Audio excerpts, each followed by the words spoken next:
안녕하세요. 도서관 디지털 미디어 서비스 팀의 주민지입니다. 잠시 후 2시부터 AX 코딩 캠프 온라인 설명회가 진행됩니다. 도서관에서 진행되는 연세 AX 아카데미는 기존 DX에서 AX, AI 트랜스포메이션으로 명칭이 변경되었습니다. 이번 여름방학 동안에는 짧고 임팩트 있게 끝내는 AI 실전 워크숍과 학점 인정과 연계되는 AX 코딩 캠프, 크게 두 가지 형태의 프로그램으로 구성되어 진행됩니다. 오늘 진행되는 AX 코딩 캠프 온라인 설명회는 1부 트렌드 세미나와 2부 AX 코딩 캠프 전체 프로그램 소개로 나누어 진행될 예정입니다.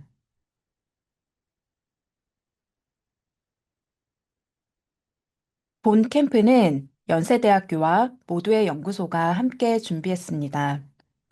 모두의 연구소 김승일 대표님께서 AI 시대의 인재상이라는 주제로 빠르게 변화하는 AI 시대에서 필요로 하는 인재는 누구이며 어떻게 준비해야 하는지에 관한 깊이 있는 통찰을 나눠주시겠습니다.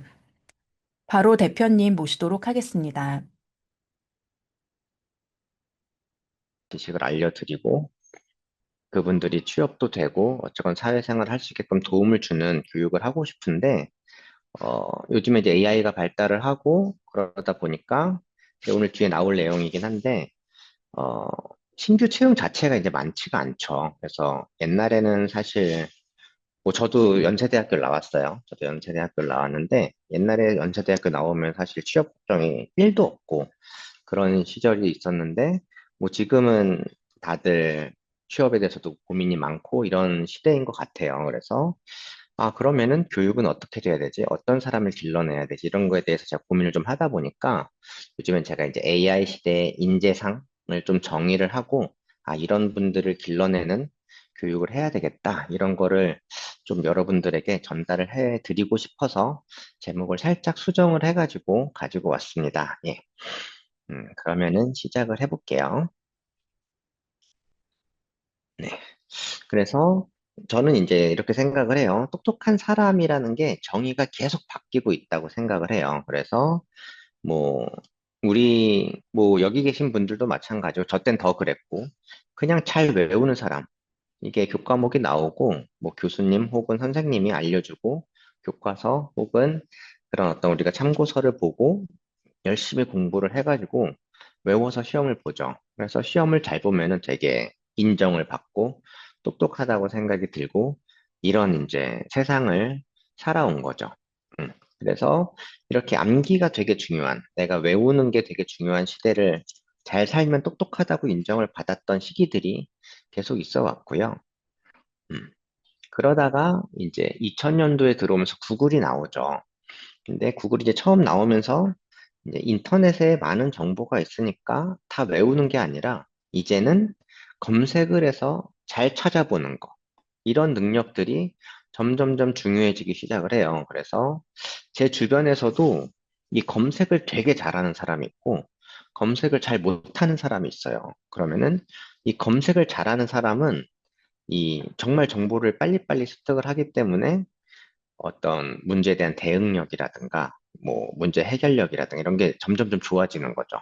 음, 뭐, 당장, 뭐, 내가 맛집을 찾아가더라도, 맛집을 진짜 잘 찾는 사람이 있고, 맛집을 아무리 검색해도 못 찾는 사람이 있고, 내가 정말 좋은, 아무도 모르는 데이트 코스를 잘 찾는 사람도 있고, 음, 그냥 남들 가는 데만 가는 사람들도 있고, 이게 검색을 잘하냐 못하냐에 따라서 받아들인 정보의 양과 질이 엄청 달라지는 거죠.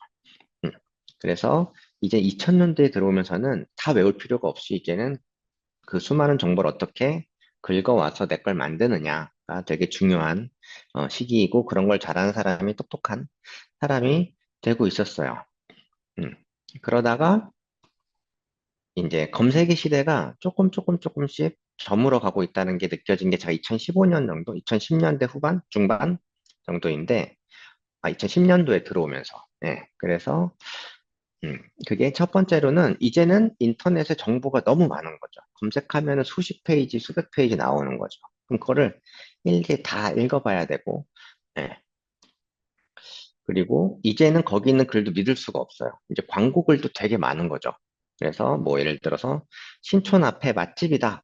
그렇게 해서 검색해서 나온 게 정말 맛집일 거냐? 알 수가 없는 거죠. 그리고 요즘에는 정말 가짜 뉴스도 정말 많이 일부러 만들어가지고 일부러 가짜 뉴스를 막 올리는 경우도 많아가지고 검색의 결과 정보를 믿을 수가 없는 시대가 되고 있고요. 특히 요즘에는 구글 검색을 해보면은 각종 후킹 사이트에 엄청 접근이 돼요. 그래가지고 이제는 이 검색의 품질도 굉장히 많이 떨어지고 있다. 그래서 검색 시대가 조금씩 조금씩 저물어 가면서 2010년도 이후에는 이제 소셜 네트워크 서비스들이 이제 나오게 돼요. 그래서 저는 2010년도부터는 이제 소셜 지능의 시대, 그래서 소셜 지능이 높은 사람이 더 똑똑하다고 인정을 받는 시대에 왔다라고 제가 생각을 하는데요. 그게 무슨 말이냐면 제가 예를 한번 보여드릴게요. 음.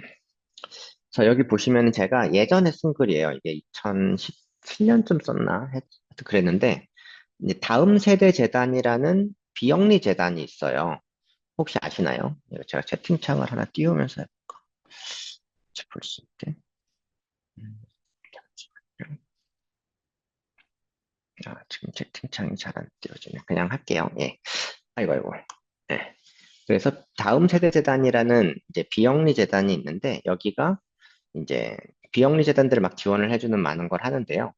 비영리 재단에 있는 대표님들이 이 AI를 너무 모르는 거예요. 그래가지고 이 비영리 재단에 있는 사람들의 AI 리터러시를 조금 올려주기 위해서 강연을 좀 해달라 저에게 요청이 왔어요. 그래가지고 제가 AI 강의는 그때 당시 엄청 많이 할 때라서 제가 해드리겠다라고 했는데 생각해보면 제가 영리 기업에서의 AI 기술들은 되게 많이 알고 있었는데 비영리 기업에 맞는 AI 기술은 잘 모르고 있었던 거죠. 그래서 제가 이제 페이스북에 제가 친구 5천 명이 돼요. 거기에다가 이제 올리는 거죠. 나 이런 강연 발표해야 되는데, 좀 이 비영리 기관들의 사례들을 좀 알면은 좀 나한테 좀 알려달라 했더니, 여기 계신 분들이 뭐 구글 AI 팀에서 당뇨 망막병증 진단 기술한 사례라든가, 여기 이분은 자기가 TA 조교하느라고 찾아놓은 정보가 있는데, 뭐 이거 가져다 쓰세요 해가지고 구글 닥스 문서를 줬어요. 이런 거 검색해도 안 나오잖아요. 음. 그래서 무슨 말이냐면은 처음에는 우리가 암기의 시대는 내 자체의 두뇌의 정보를 끄집어내는 게 똑똑한 거였거든요. 검색의 시대에는 누군가 다른 사람이 두뇌에서 나온 정보를 가지고 올 수 있는 거였던 거죠. 근데 그게 글의 형태로 돼 있으니까 아무래도 좀 작은 형태라면은 소셜 지능 형태는 이제 내가 페이스북에 뭐 인스타그램에 링크드인에 얼마나 전문가들을 많이 알고 있느냐가 지능이 된다라는 거죠. 예를 들어서 제가 법을 잘 모른다고 해볼게요. 법을 잘 모르는데 제가 정말 괜찮은 변호사를 소셜 네트워크상에서 친하게 친구로 알고 있어요. 그럼 제가 내가 지금 법적으로 이런 뭐 문제가 생겼는데 이거 어떻게 해결해야 될까 하면 그분이 이게 알려줄 거잖아요, 전문가가. 그러니까 예전에는 나 혼자만 똑똑했으면 됐으면은 그게 아니라 내 주변에 얼마나 똑똑한 두뇌를 내가 활용할 수 있는 게 많은지 그게 이제 소셜 네트워크 서비스가 발달을 하면서 이걸 제가 소셜 지능이라고 부르거든요. 그래서 이제는 이 소셜 지능이 높은 사람이 굉장히 많은 일을 할 수 있는 시대가 되었다라고 생각을 합니다. 이게 2010년대에 이렇게 왔다면은 이제 2020년, 잠시만요. 다음 장에 제가 이거는 제가 어제 올렸어요, 어제. 제가 어제 한번 올려봤어요. 또 역시나 되나 한번. 그래서 제가 페북 친구가 4천 명부터는 진짜, 페북 친구가 5천 명이 맥스거든요. 그래서 4천 명부터는 제가 친구 신청을 해도 잘 안 받아주고, 좀 조절을 하면서 받았는데도 불구하고 5천 명이 차버렸어요. 그래갖고, 그럼 누군가를 지워야 되는데, 지우려면은 이제 일일이 제가 다 들어가서 보면 너무 시간이 많이 걸리잖아요. 그래서 어떻게 이 친구들을 언프렌드, 언팔로우를 할지 이거를 이제 다른 사람들 많이 해봤으니까 이것도 물어봤더니 쭉쭉쭉 알려줘요. 네, 그래가지고 어떤 사람은 모바일에서 보면 정리 메뉴가 나온다라고 알려줬고 어떤 사람은 이제 오늘 생일을 맞은 사람이 쭉 나오니까 친구 중에서 그냥 그거 매일 그 중에서 교류 없는 사람 지워서 하루에 네다섯 명씩 계속 지워 나가는 거죠. 뭐 이런 사람도 있고 다양한 사람들이 있더라고요. 예, 그래서 이제 이런 식으로 그냥 정보를 찾아나갈 수 있는 사람이 좀 똑똑한 사람이다라고 저는 생각을 하고요. 제가 그래서 똑같은 거를 챗GPT에 물어봤어요. 챗GPT 물어보면은 진짜로 그냥 그 뭐라 그럴까 정형화된 답이 나오죠. 뭐 페북의 메뉴에 뭐에 들어가면 뭐가 있고 이런 식으로. 그래서 어, 이제 뭐 이 전문가들을 알고 있는 것도 굉장히 큰 의미가 있다라고 생각을 합니다. 네, 그래서 2020년대에 들어가면 챗GPT가 나오면서 인공지능 시대가 이제 도래를 해가지고요. 이제는 인공지능을 잘 쓰는 사람이 똑똑한 사람이 돼가고 있다고 생각을 해요. 그래서 사실 여러분들은 제가 큰 걱정은 안 해요. 여러분들은 이제 어떻게 보면은 되게 어린 나이에 인공지능을 만났고, 그래서 여러분들 혹은 지금 초등학교, 중학교, 고등학생, 대학생들은 저는 AI 네이티브 세대라고 불러요. 그냥 어떤 이런 학습 활동을 할 때 애초부터 인공지능과 함께 있는 거죠. 음.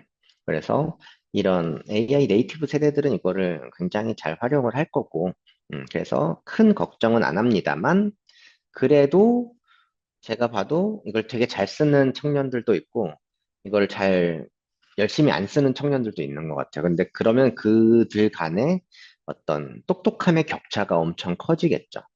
그래서 그런 거는 좀 걱정이 됩니다만, 어쨌건 간에 여러분들은 굉장히 친숙하실 거다라고 저는 생각을 합니다.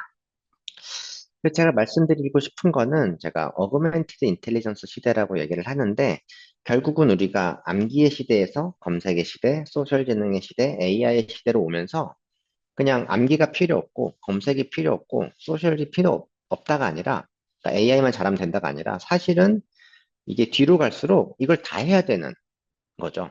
암기도 잘해야 되고 사실 뭐 자기가 알아야지 뭘 할 수 있고 항상 검색하고 항상 누구한테 물어보고 항상 AI를 달고 다닐 수 없잖아요. 음. 검색도 지금도 필요하죠. 지금도 검색하시잖아요. 지금도 검색 잘해야 되고요. 여기 뭐 검색할 때 검색 명령어 많이 쓰시는지 모르겠는데 검색 명령어를 아는 것과 모르는 것도 천차만별이거든요. 네. 소셜 지능. 지금이라도 소셜 지능을 키우고 내 소셜 브랜딩을 높여서 내 주변에 되게 좋은 사람을 만들어야 돼요. 엄청난 힘이에요. 예, 엄청난 힘이 있으니까 지금도 해야 된다고 생각을 하고요. AI는 당연히 잘 써야 되고, 이제는 이런 것들이 다 종합돼서 나의 똑똑함, 나의 지능을 증강시키는 거죠. 나라는 사람이 있고, 나라는 사람한테 계속 다른 사람의 두뇌도 붙이고, 인공지능도 붙이고, 다른 사람의 글 쓴 것도 검색해서 붙이고, 그래서 점점점 내 지능이 높아지게끔 만드는 이제 그런 사람이 똑똑한 사람이다. 라고 해서 저는 이 어그멘티드 인텔리전스 시대라고 여러분들에게 말씀을 드리고 싶어요. 음, 그래서 그렇고요. 예, 그래서 이제 여러분들이 이렇게 뭐 지금도 하고 있었을 수도 있고 하려고 노력을 할 수도 있는데 예, 그 이런 말이 되게 많아요. 그러니까 아까 제가 서두에도 신규 채용을 하지 않는다 잘 그러니까 많이 줄었다라고 말씀을 드렸잖아요. 실제로 그렇고요. 그래서 이 AI가 이제 사람을 대체할 거다에 대해서 굉장히 공포심이 있는 것 같아요. 음, 그래서 혹시 뭐 정말 그럴 건지에 대해서 우리가 조금 한번 살펴보면 좋을 것 같다. 네, 라고 생각을 하고요. 음, 네, 네. 그래서 사실은 AI가 지금 너무 놀랄 정도로 잘하긴 하거든요. 그러니까 저는 뭐 예를 들면 한 5년 전쯤에 저는 AI가 이렇게 잘 될 줄을 예상 못했던 사람이에요. 그러니까 그때 당시에 AI가 너무 잘 돼서 뭐 세계 정복을 할 거다 파와 AI 아직 멀었다 이런 파가 있었는데 저는 아직 멀었다 파였고요. 근데 2022년 말이죠. 챗GPT가 나오면서 사실 저도 진짜 너무 깜짝 놀랐거든요. 너무 잘 돼가지고. 근데 AI 업계 있는 사람들 다 너무 놀랐을 거예요. 그게 나왔다. 너무 빨리 나왔고요. 사실 뭐 아이언맨에 나오는 자비스 정도는 지금 구현된 것 같아요. 실제로. 뭐 사람보다 조금 부족하지만 사람을 보조해 주는데 인간과 자유로운 대화가 되는 에이전트는 진짜 나온 거죠. 음. 그래가지고 이게 엄청 모든 걸 할 수 있을 것 같지만 사실은 이게 모든 걸 할 수는 없다라는 거죠. 그래서 이게 램프의 요정은 아니다가 모든 걸 들어주진 않는다라는 거고요. 무슨 말이냐면 이거예요. 세상에서 제일 팬시한 온라인 쇼핑몰을 만들어 다오라고 하면 제일 팬시하다라는 게 정의를 누군가는 해줘야 돼요. 네.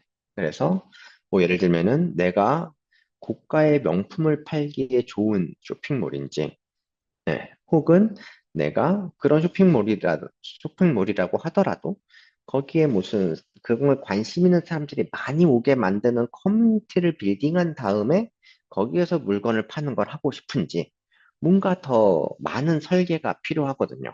그러니까 이런 걸 누군가 문제를 정의를 내려줘야 되고, 어, 그리고 그렇게 해봤을 때 실패할 수도 있고, 실패면 다시 피보팅을 해야 되고, 이런 일련의 과정들을 다 해줄 거냐, AI가 그러진 않는다라는 거죠. 음, 그래서 지금의 사실은 AI가 어마어마하게 발전을 했지만, 사실은 생산성을 향상시켜주는 정말 좋은 툴이다라고 이제 접근을 하는 게 저는 좋다고 생각합니다. 그래서 많이 들어보셨겠지만, 요게 이제 저는 맞는 말이라고 생각하거든요. AI가 아닌 AI를 활용하는 사람한테 대체된다. 라는 거죠. 그래서 여러분들이 사실은 오늘 AX 캠프에 와가지고 AI를 이제 활용하는 사람이 되고자 이 수업을 듣는 거잖아요. 그래서 저는 너무 잘 오셨다고 생각을 하고요. 그리고 단순히 요 캠프의 내용뿐만이 아니라 이 진짜 인공지능을 극도로 잘 활용하는 사람이 되었으면 좋겠다라는 생각을 합니다. 음. 이게 온라인으로 하고 인터랙션이 없다 보니까 제가 뭔가 벽에 대고 얘기하는 느낌이네요. 네. 여러분들 얼굴 보면서 하면 좋을 것 같은데 언젠가는 오프라인으로 한번 해봐도 좋겠다는 생각이 듭니다. 예, 제가 뭐 어쨌건 간에 사람이 AI에 대체되는 게 아니라 AI를 잘 활용하는 사람한테 대체된다라고 해서 약간의 희망을 드렸지만 그럼에도 불구하고 신규 채용은 크게 줄어들고 있어요. 음, 여러분들이 오히려 피부에 더 잘 느끼실 것 같은데 여기 혹시 4학년 분들 계신가요? 4학년 분들 계시면 채팅창에다가 뭐 그냥 숫자 4 정도 써주실래요? 네, 그런 분들은 어떤가요? 여기 신규로 이제 입사하고 이런 거에 있어서 지금 좀 어려움을 느끼시나요? 음, 채팅창에 자유롭게 좀 써주시면 좋을 것 같아요. 제가 얼마 전에 그 서울대 교수님 만났었는데 서울대 교수님이 자기네 학생들도 뭐지?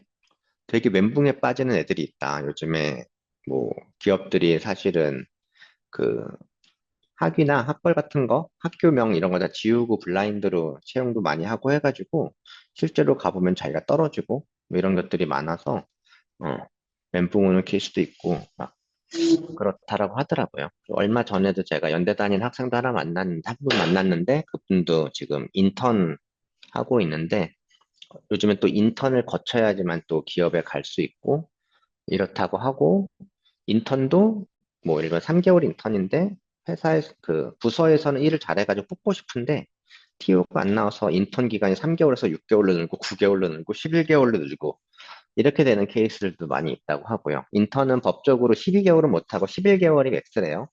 11개월까지 늘려서 현업에서 뽑고 싶은데 회사에서 TO가 안 나오는 거죠. 네, 그래서 작년 하반기부터 많이 어려졌다고 느껴지시고요. 네, 도피성 대학원도 많이 가시고 그래서 사기업 채용보다는 전문직을 준비해야 돼요. 맞아요. 그래서 전문직 같은 경우는 아무래도 그 전문직의 네트워크의 파워가 있잖아요. 뭐 예를 들어서 뭐 AI가 회계사를 대체할 거다. 그렇다고 회계사가 없어지는 걸 회계사 집단이 가만히 두진 않을 거잖아요. 의사를 대체할 거냐? 대체할 수 있을지라도 사실은 쉽지 않거든요. 그 대체하는 게 여러 가지 이유로. 그러니까 전문직을 자꾸 준비하려고도 하고 그러는 것 같아요. 그래서, 네. 그래서 좀 되게 미안한 말씀이에요, 여러분들. 제가 학생들한테 되게 미안한 말인데, 저는 나이가 좀 많거든요. 그래서, 진짜 제가 옛날에 태어나기가 좀 너무 다행이다. 요즘 청년들 진짜 너무 힘들겠다고 제가 생각이 들어서, 그래서 제가 약간 이제부터 제가 본격적으로 여러분한테 드리고 싶은 말들을 할 건데, 그 AI 시대에 그러면 어떻게 그래도 인재를 정의하고 그 인재가 되면은 회사에서, 사회에서 필요로 되는 사람이 될까? 요거에 대해서 좀 고민을 많이 해서 이제부터 본격적으로 여러분들에게 제가 진짜 드리고 싶은 말씀을 드리겠습니다. 이거예요. 첫 번째는 기업 구조랑 고용 형태가 크게 변하고 있어요. 제가 여기 작지만 강한 호모사피엔스 기업이라고 그랬는데 이런 거예요. 여기 미드전이라는 회사가 있고 일레븐랩스가 있고 러버블, 커서, 볼트라는 회사가 5개가 나왔어요. 여기 한번 해볼까요? 여기 5개 기업 다 아시는 분은 O라고 적어주시고 채팅창에 한 개 알면 1, 하나도 모르면 0이라고 0, 1, 2, 3, 4, 5를 한번 적어봐 주실래요? 얼마나 여러분들이 알고 계시냐면 보게요. 2, 1, 1, 2, 1, 1. 그래도 0 아닌 게 너무 좋습니다. 음. 왠지 아마 1은 미드 전이일 것 같은 느낌이 살짝 드는데, 맞나요? 대부분 1이네요. 1은 미드 전이 맞나요? 1 하신 분들 미드 전이 맞나요? 음, 예. 왠지 미드 전일 것 같아요. 미드 전이가 지금 여기서 제일 돈을 많이 버는 데로 나가고요. 예, 여기 5개 기업이 뭐냐면은, 나온 지 얼마 안 된 신생 기업인데, 보시면은, 미드저니를 예를 들게요. 미드저니 같은 경우에, 그, 지금 고용자 수, 요, 요 고용자 수가 10명이에요. 직원 10명인 거죠. 직원이 10명인데 버는 돈이 2천억이에요. 그러면은 임직원 한 명당 얼마 버는 거죠? 200억 벌고 있거든요. 이게 어느 정도인지 감이 안 오실 수가 있어가지고 대충 여러분들이 나중에 창업을 하든 뭐 뭔가를 하신다고 하면은 임직원 한 명당 1억 정도를 번다고 1억을 번다 그러면은 본전치기를 하거나 살짝 손해보는 정도 같아요. 2억 정도를 번다 그러면 수익이 나는 회사거든요. 임직원 한 명당 2억. 그리고 우리나라 상장사들 중에 혹은 우리나라 회사들 중에 스타트업 포함해서 1인당 2억 버는 회사 많지 않을 거예요. 그러면 수익이 나는 회사거든요. 그래서 1인당 2억은 버는 회사를 만들자가 굉장히 큰 목표예요. 근데 지금 여기 얼마 번다 그랬죠? 1인당 200억을 벌어요. 그냥 뭐라 하지? 패러다임이 바뀐 거예요. 이런 기업이 없었어요. 음. 11랩스 볼게요. 30명이 1,000억 벌고요. 예. 커서가 굉장히 뜨고 있거든요. 커서는 이제 개발자용 AI 툴이라고 보시면 돼요. 20명에서 1,000억을 벌어요. 음. 그러니까 뭐 한 명당 50억씩 버는 거죠. 그러면 옛날 전통적인 우리 기업들은 한 명에서 2억 정도 버는데 여기는 한 명에서 50억을 벌어요. 그러면은 기존의 기업들은 경쟁력이 엄청 떨어질 거잖아요. 이런 기업들이 나오고 있다. 그래서 제가 이거를 작은 호모사피엔스 기업이라고 제가 부르고, 기존의 큰 기업들을 공룡 기업이라고 불러요. 호모사피엔스가 나왔는데 공룡이 살아남을 수 있을까요? 쉽지 않죠. 음, 쉽지 않아요. 그러니까 공룡은 뭐 둘 중에 하나예요. 첫 번째는 몸집을 호모사피엔스처럼 줄이든가, 아니면은 공룡에 걸맞는 생산성을 바탕으로 어마어마한 매출을 올리든가. 근데 쉽지 않을 거잖아요. 예를 들면은 현대차가 작년에 12조 정도, 12조? 14조 정도 영업이익을 냈거든요. 근데 갑자기 똑같은 인원수로 너네 150조 돼. 이런 게 그게 되면은 150조를 냈겠죠. 쉽지 않잖아요. 그러니까 이게 공룡 기업들이 살아남으려면은 몸집을 줄여야 되는 시기로 가고 있다라는 거죠.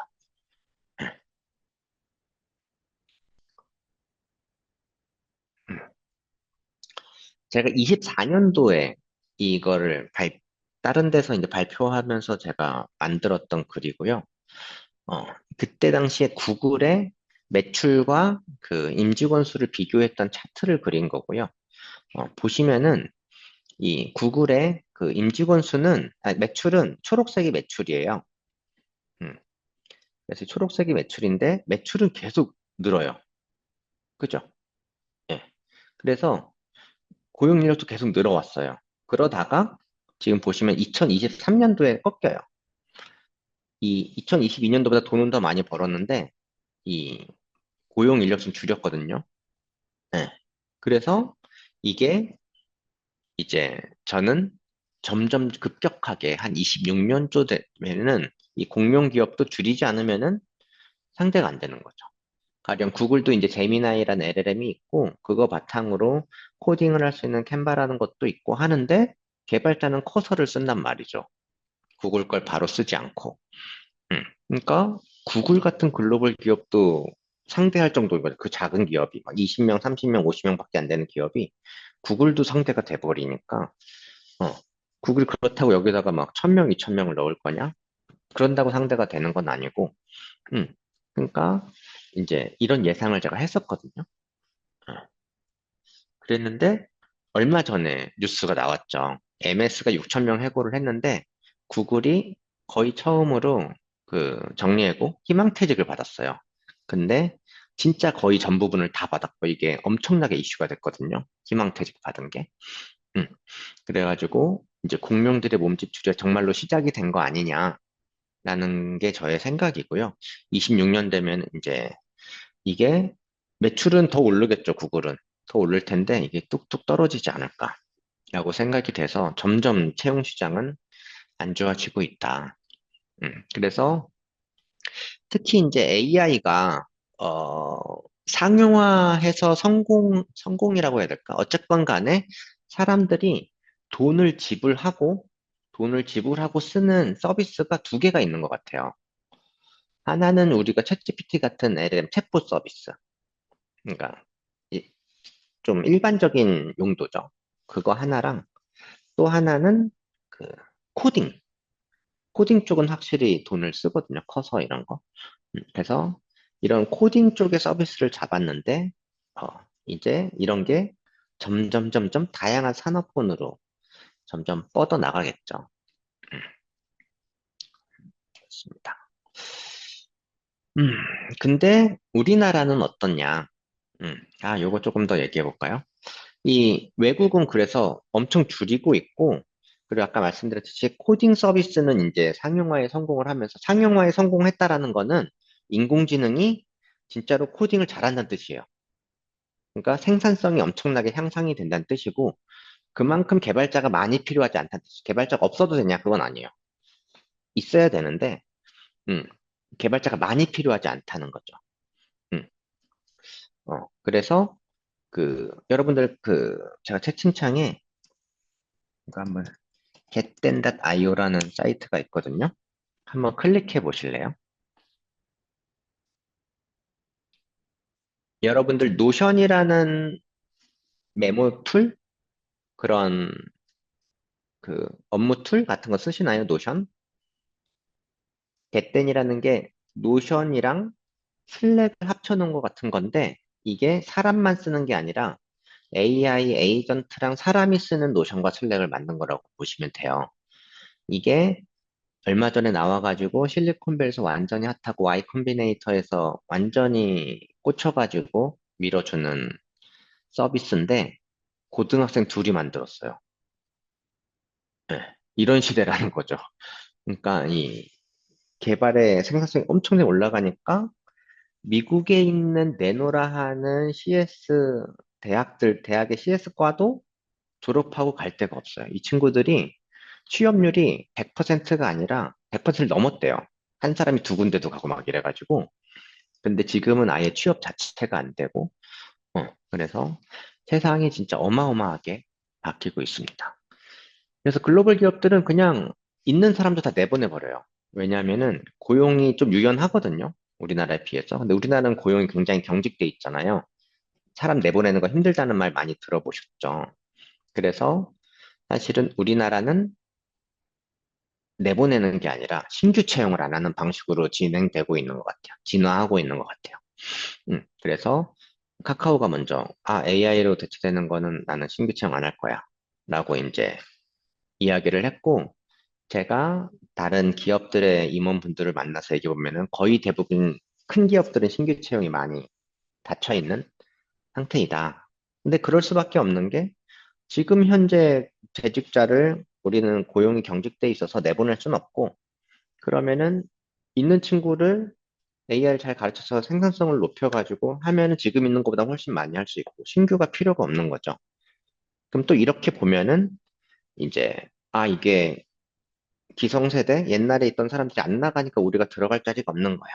이렇게 보시면 또 안 되는 게, 이게 그렇게 보는 게 아니라 이거는 개인의 문제도 아니고 회사의 문제도 아니고 그냥 이 전체 세상 자체가 너무 경쟁 사회로 가고 있는 거예요. 그러니까 예를 들면은 뭐 지금 원래 있던 임직원들이 안 나가니까 우리 자리가 없잖아 라고 생각하면은 그렇게 될 수 있지만 그들이 그럼 왜 임직원들을 내보낼 수 없을까라고 보면은 신입사원에게 왜 기회를 줄 수 없을까라고 보면은 기업들도 경쟁이 엄청 첨예하거든요. 그럼 예를 들어 여기 여러분들이 주식하는 분 있을 거예요. 여러분들이 뭐 테슬라 사고 현대차 샀다고 할게요. 네. 그럼 현대차는 테슬라랑 싸워서 이겨야 되고 테슬라도 현대차랑 싸워서 이겨야 돼요. 그리고 이겼어. 예를 들어 작년에 14조 벌었어요. 그러면은 14조 벌어가지고 그거 다 임직원들한테 주고 신입사원을 키우는데 쓴다고 하면은 여러분들 주식 산 거 안 오르거든요. 다 떨어져요. 그러면은 여러분들도 난리 나겠죠. 그러니까 이게 누구 한 명의 책임이 아니라 이 사회가 무조건 더 벌어야 되고 더 벌어야 되고 더 벌어야 되고 이렇게 어떤 자유경쟁 체제 해서 이 점점 더 큰 욕심이 생기면서 나오는 어쩔 수 없는 현상이다라는 게 저의 생각이에요. 그러려면은 어쨌건 기업은 효율적으로 갈 수밖에 없고 지금의 효율성을 따졌을 땐 그렇게 된다라는 게 이제 저의 생각이에요.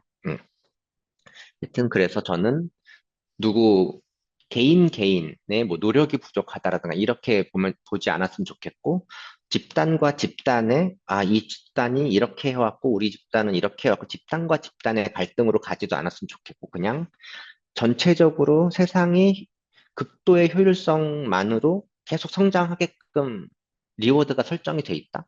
이게 저는 큰 문제라고 생각하는데 약간 사이드로 갔습니다. 죄송합니다. 그래서 어쨌건 간에 한국은 신규 채용을 하지 않는 형태로 진행이 되고 있다라고 제가 생각이 드는 거죠. 음. 그러면 대기업은 그런데 스타트업은 사실은 성장으로 먹고 사는 회사예요. 그러니까 스타트업은 진짜로 한 명으로, 두 명으로, 세 명으로 출발했다가 막 생기면 8명, 10명, 20명, 100명 가는 게 굉장히 빨라요. 그럼 스타트업은 신규를 채용할 거냐? 제가 그래가지고 스타트업에 제가 아는 인사이트가 되게 좋은 분들, 대표님, 뭐 개발팀장님, CTO 이런 분들을 좀 만나서 인터뷰를 해봤어요. 근데 그분들도 신규 채용은 잘 안 한다. 예, 그러더라고요. 그래갖고 근데 그래서 그 스타트업에 계신 분들은 사실은 대기업이 좀 의무화해서 신규 채용을 해야 되는 것 같다. 그러니까 자기도 이게 되게 문제라고 생각하는데. 그래서 그러면은 왜 모두가 신규 채용을 기피할까? 라고 보면 답은 간단해요. 기업이 원하는 인재는 아니니까 라는 거죠. 그러면 기업이 원하는 인재를 만들어 좀 채용할 거냐? 저는 적어도 굉장히 빠르게 성장한 스타트업에서는 채용할 거라고 생각을 해요. 대기업은 모르겠어요. 대기업은 정말 공룡 기업이기 때문에 오히려 줄여야 되는 거고 스타트업은 키워야 되는 건 맞거든요. 음. 그리고 스타트업에 가도 스타트업이 크면은 점점 큰 기업이 되는 거고요. 네. 그래서 제가 다 물어봤을 때 공통점이 있어요. 그 인터뷰를 했다 그랬잖아요. 그 공통점이 기업이 원하는 인재는 딱 하나예요. 문제 해결력이 있으면 됐다. 그러니까 이 친구가 뭐 파이썬 코딩을 할 줄 알고 이 사람이 뭐 디시전 트리로 뭐 데이터 분석을 할 줄 이게 중요한 게 아니라 이건 스킬이잖아요. 음, 스킬이 중요한 게 아니라 문제 해결력이 있어야 된다입니다. 스킬이 있는 사람은 너무 많다라는 거죠. 음, 그래서 이게 뭔지에 대해서 제가 이제 말씀을 드리려고 준비를 해왔고요. 그래서 제가 이 AI 시대의 인재상 어떤 사람을 키워야 되고 가르쳐야 되는지를 하려고 이거 챗GPT 딥 리서치 가지고 막 분석해가지고 그 AI 교육 논문도 찾고 뭐 해가지고 막 제가 레퍼런스를 찾아고 막 보고 막 그랬어요. 근데 사실 제가 마음에 드는 걸 못 찾았어요. 음, AI 시대 인재상과 어떻게 가르쳐야 되는지에 따라서 그래서 제가 진짜로 몇 달간 고민해서 좀 제 나름대로 정리를 했거든요. 그게 이거입니다. 일단 인재상이 계속 변하고 있어요. 여러분 대학이죠. 대학은 기본적으로 일반적인 지식, 교양 지식일 수도 있고요. 여러분들 동아리 활동일 수도 있어요. 그냥 뭐 소개팅 나가는 것도 전 일반적인 지식이라고 생각하고 친구들이랑 만나서 뭐 술도 먹고 도서관도 가고 여행도 가고 다 일반적인 지식이라고 생각합니다. 그러나 그것과 전공 지식이 있죠. 그래서 대학은 기본적으로 좀 지식을 가르쳐주는 곳인 거죠. 음. 그래서 이렇게 해서도 굉장히 잘 운영이 되다가 기업이 점점점 경쟁이 심해지고 효율화가 되면서 이것만으로는 바로 이제 데려가서 회사에 쓸 수가 없다라고 하면서 이 전공 지식과 그거를 활용해서 결과물을 만들어낼 수 있는, 빠르게 배울 수 있는 부트캠프류가 이제 2010년도 중반 정도, 한 10년 정도 전부터 요게 이제 핫해지기 시작했어요. 이게 기존의 대학 교육은 좀 부족하다. 그러니까 대학 교육이 나쁘다라는 게 아니라 기업에서 원하는 인재를 길러내기 좀 부족하다라고 해서 부트캠프류가 있고, 여러분들도 여기서 뭐 많이 들어보려고 알아보실 수도 있고, 저희도 하고 있어요. 아이펠이라는 학교도 여기 있고, 모의고사도 많은 과정이 있는데, 아마 많이 고민을 해보셨을 거예요. 근데 이것도 이제는 조금 10년이나 된 거고, 이것만으로 취업이 안 되는 거죠, 이제. 그럼 이제 어떤 사람이 돼야 되는 거냐 해서 저희도 지금 계속 설계를 바꾸고 있는데, 일단은 첫 번째는 이거예요. 일단은 예전에는 이 전문 지식을 가지고 만들어내는 거였으면은, 이제는 그거는 한 1배속이라는 거죠. 아까 말씀드렸듯이 AI를 극도로 잘 활용해야 10배속이 되는 거죠. 고등학교생 두 명이서 그런 슬랙, 노션 더하기 인공지능과 협업하는 툴을 만드는 시대인 거죠. 그러니까 10배 활용해서 10배 더 많이, 빨리, 더 좋은 결과물을 낼 수 있어야 되고, 해보면 알겠지만 AI가 내놓은 결과물이 이제 내가 마음에 안 들면은 다시 얘한테 피드백을 줘서 만들고, 피드백을 줘서 만들고 하잖아요. 그러니까 이 AI, 극도로 높아진 AI 활용 능력과 비판적 사고력, 이런 것들이 좀 필요해지는 시기가 됐다라고 저는 생각을 하고요. 근데 지금 요 AI 활용 능력과 비판적 사고력은 AI가 발전하면 발전할수록 점점 쉬워질 거예요. 그렇겠죠? 그 말은 사실은 여러분들이 지식을 가지고 뭔가 만들어내는 게 너무 쉬워지는 세상이 오고 있다라는 거예요. 뭐 여러분 바이브 코딩 들어보셨나요? 바이브 코딩. 그러니까 그냥 글을 써가지고 말을 해가지고 코딩을 하는 거거든요. 그래서 그냥 프롬프트 하나 넣으면은 진짜로 앱이 나와요. 음, 예. 그래서 예, 그렇습니다. 예. 그래서 이제는 이 진짜 프롬프트 하나만 쓰면은 앱도 나오고 웹도 나오기 때문에, 근데 물론 완벽하게 나오는 건 아니에요. 상용할 정도로 지금 나오진 않지만 AI가 발전하면 발전할수록 나올 거고, 어, 그래서 여러분들이 이거를 만들어내는 건 이제 점점 점점 쉬워지고, 이게 또 차별화 포인트가 점점점 없어질 거예요. 누구나 할 수 있게 되는. 음. 그래서 제가 생각하는 거는 이게 필요하다예요. 그래서 이제는 이제 결과물을 만들어내는 건 너무 쉬워져요. 너무 쉬워지기 때문에, 그러면은 내가 뭘 만들까를 상상하는 능력? 제가 바이브 코딩을 다른 사람들에게 이제 해보려는 사람들에게 인터뷰를 또 해봤었는데, 그들이 제일 처음에 코딩을 안 해본 사람인데 바이브 코딩으로 뭔가 해볼 때 가장 처음에 느끼는 게, 저 만들어 보고 싶은 게 없는데요예요. 음. 그러니까 뭘 만들고 싶은지가 있어야 되는 거죠. 상상력이라고 볼 수도 있고 창의력이라고 볼 수 있는데, 전 상상력이라고 좀 표현을 해요. 상상만 하면은 만들어낼 수 있어요. AI를 통해서. 근데 상상력 자체가 너무 부족하거든요. 뭐 해보고 싶고 만들어 보고 싶은 게 없는 거죠. 그래서 우리는 상상력이라는 거를 굉장히 가지고 있고 키워줘야 되는 하나의 역량이라고 저는 생각을 하고요. 근데 상상력은 사실은 이 지식에서 특히 일반적인 지식에서 좀 나온다는 거죠. 음, 이게 뭐 내가 수학 엄청 잘 푼다고 해서 상상력이 딱 나오는 건 아니잖아요. 그러니까 내가 정말 다양한 데에 관심을 가지고 많은 활동을 많이 해보고, 많은 여행도 막 다녀보고, 취미 부자, 이런 사람들이 오히려 상상력이 많을 수 있는 거죠. 어, 그래서 음, 이런 게 필요하고, 그리고 제가 이 역량 중에 가장 중요하다고 생각하는 게 능동적인 실행력이에요. 아까 제가 이제 문제 해결력이라고 표현을 했었는데, 그 기업들이 필요한 인재가, 제가 봤을 땐 이 능동적인 실행력이 있는 사람이면 나는 뽑고 싶다라고 저는 이해를 했어요. 무슨 말이냐면은 인공지능을 통해서 결과물을 빠르게 만들 수 있거든요. 그거는 컴퓨터 안에 있는 결과물이에요. 무슨 말이냐면은 여러분들이 이제 내가 요즘에 취업도 너무 안 되고 내가 좀 우울하고 너무 힘들어서 뭐 명상하는 앱을 만드는데 정말로 뭐 요즘 힘든 청년들을 위한 명상 앱인데 뭔가 좀 독특한 컨셉으로 만든다고 할게요. 상상을 해서 만들었어요. 하고서 나 너무 잘 만든 것 같아. 사람들 보고 쓰게 해야지 해서 이제 세상에 런칭을 했어. 근데 사람들이 이걸 아나요? 모르죠. 어. 그랬고 홍보도 해야 되고요. 쓰게끔. 홍보를 해봤더니 누가 쓰더니 막 악플 달고 이런 기능도 없냐 그러고 이 기능은 뭐 꾸졌다 그러고 막 그러면은 기능도 막 바꿔보고 실험을 해가면서 그 제품을 점점점 좋게 만들어야 될 거잖아요.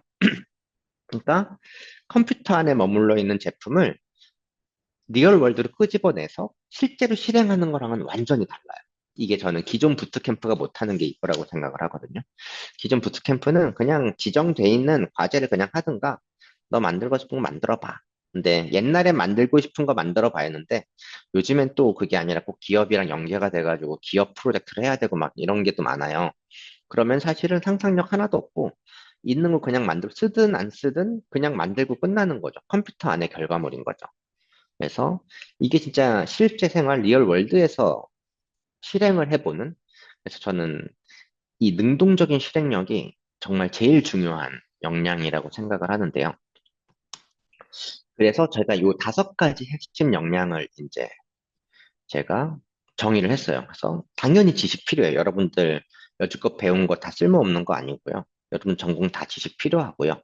여러분들이 해온 취미생활, 삶 자체가 다 지식이라고 생각해요. 그리고 이 지식을 습득하고 정보를 습득하기 가장 좋은 게 아까 제가 처음 얘기했던 암기, 검색, 소셜 지능 이런 거. 그리고 챗GPT한테 물어봐서 아는 거.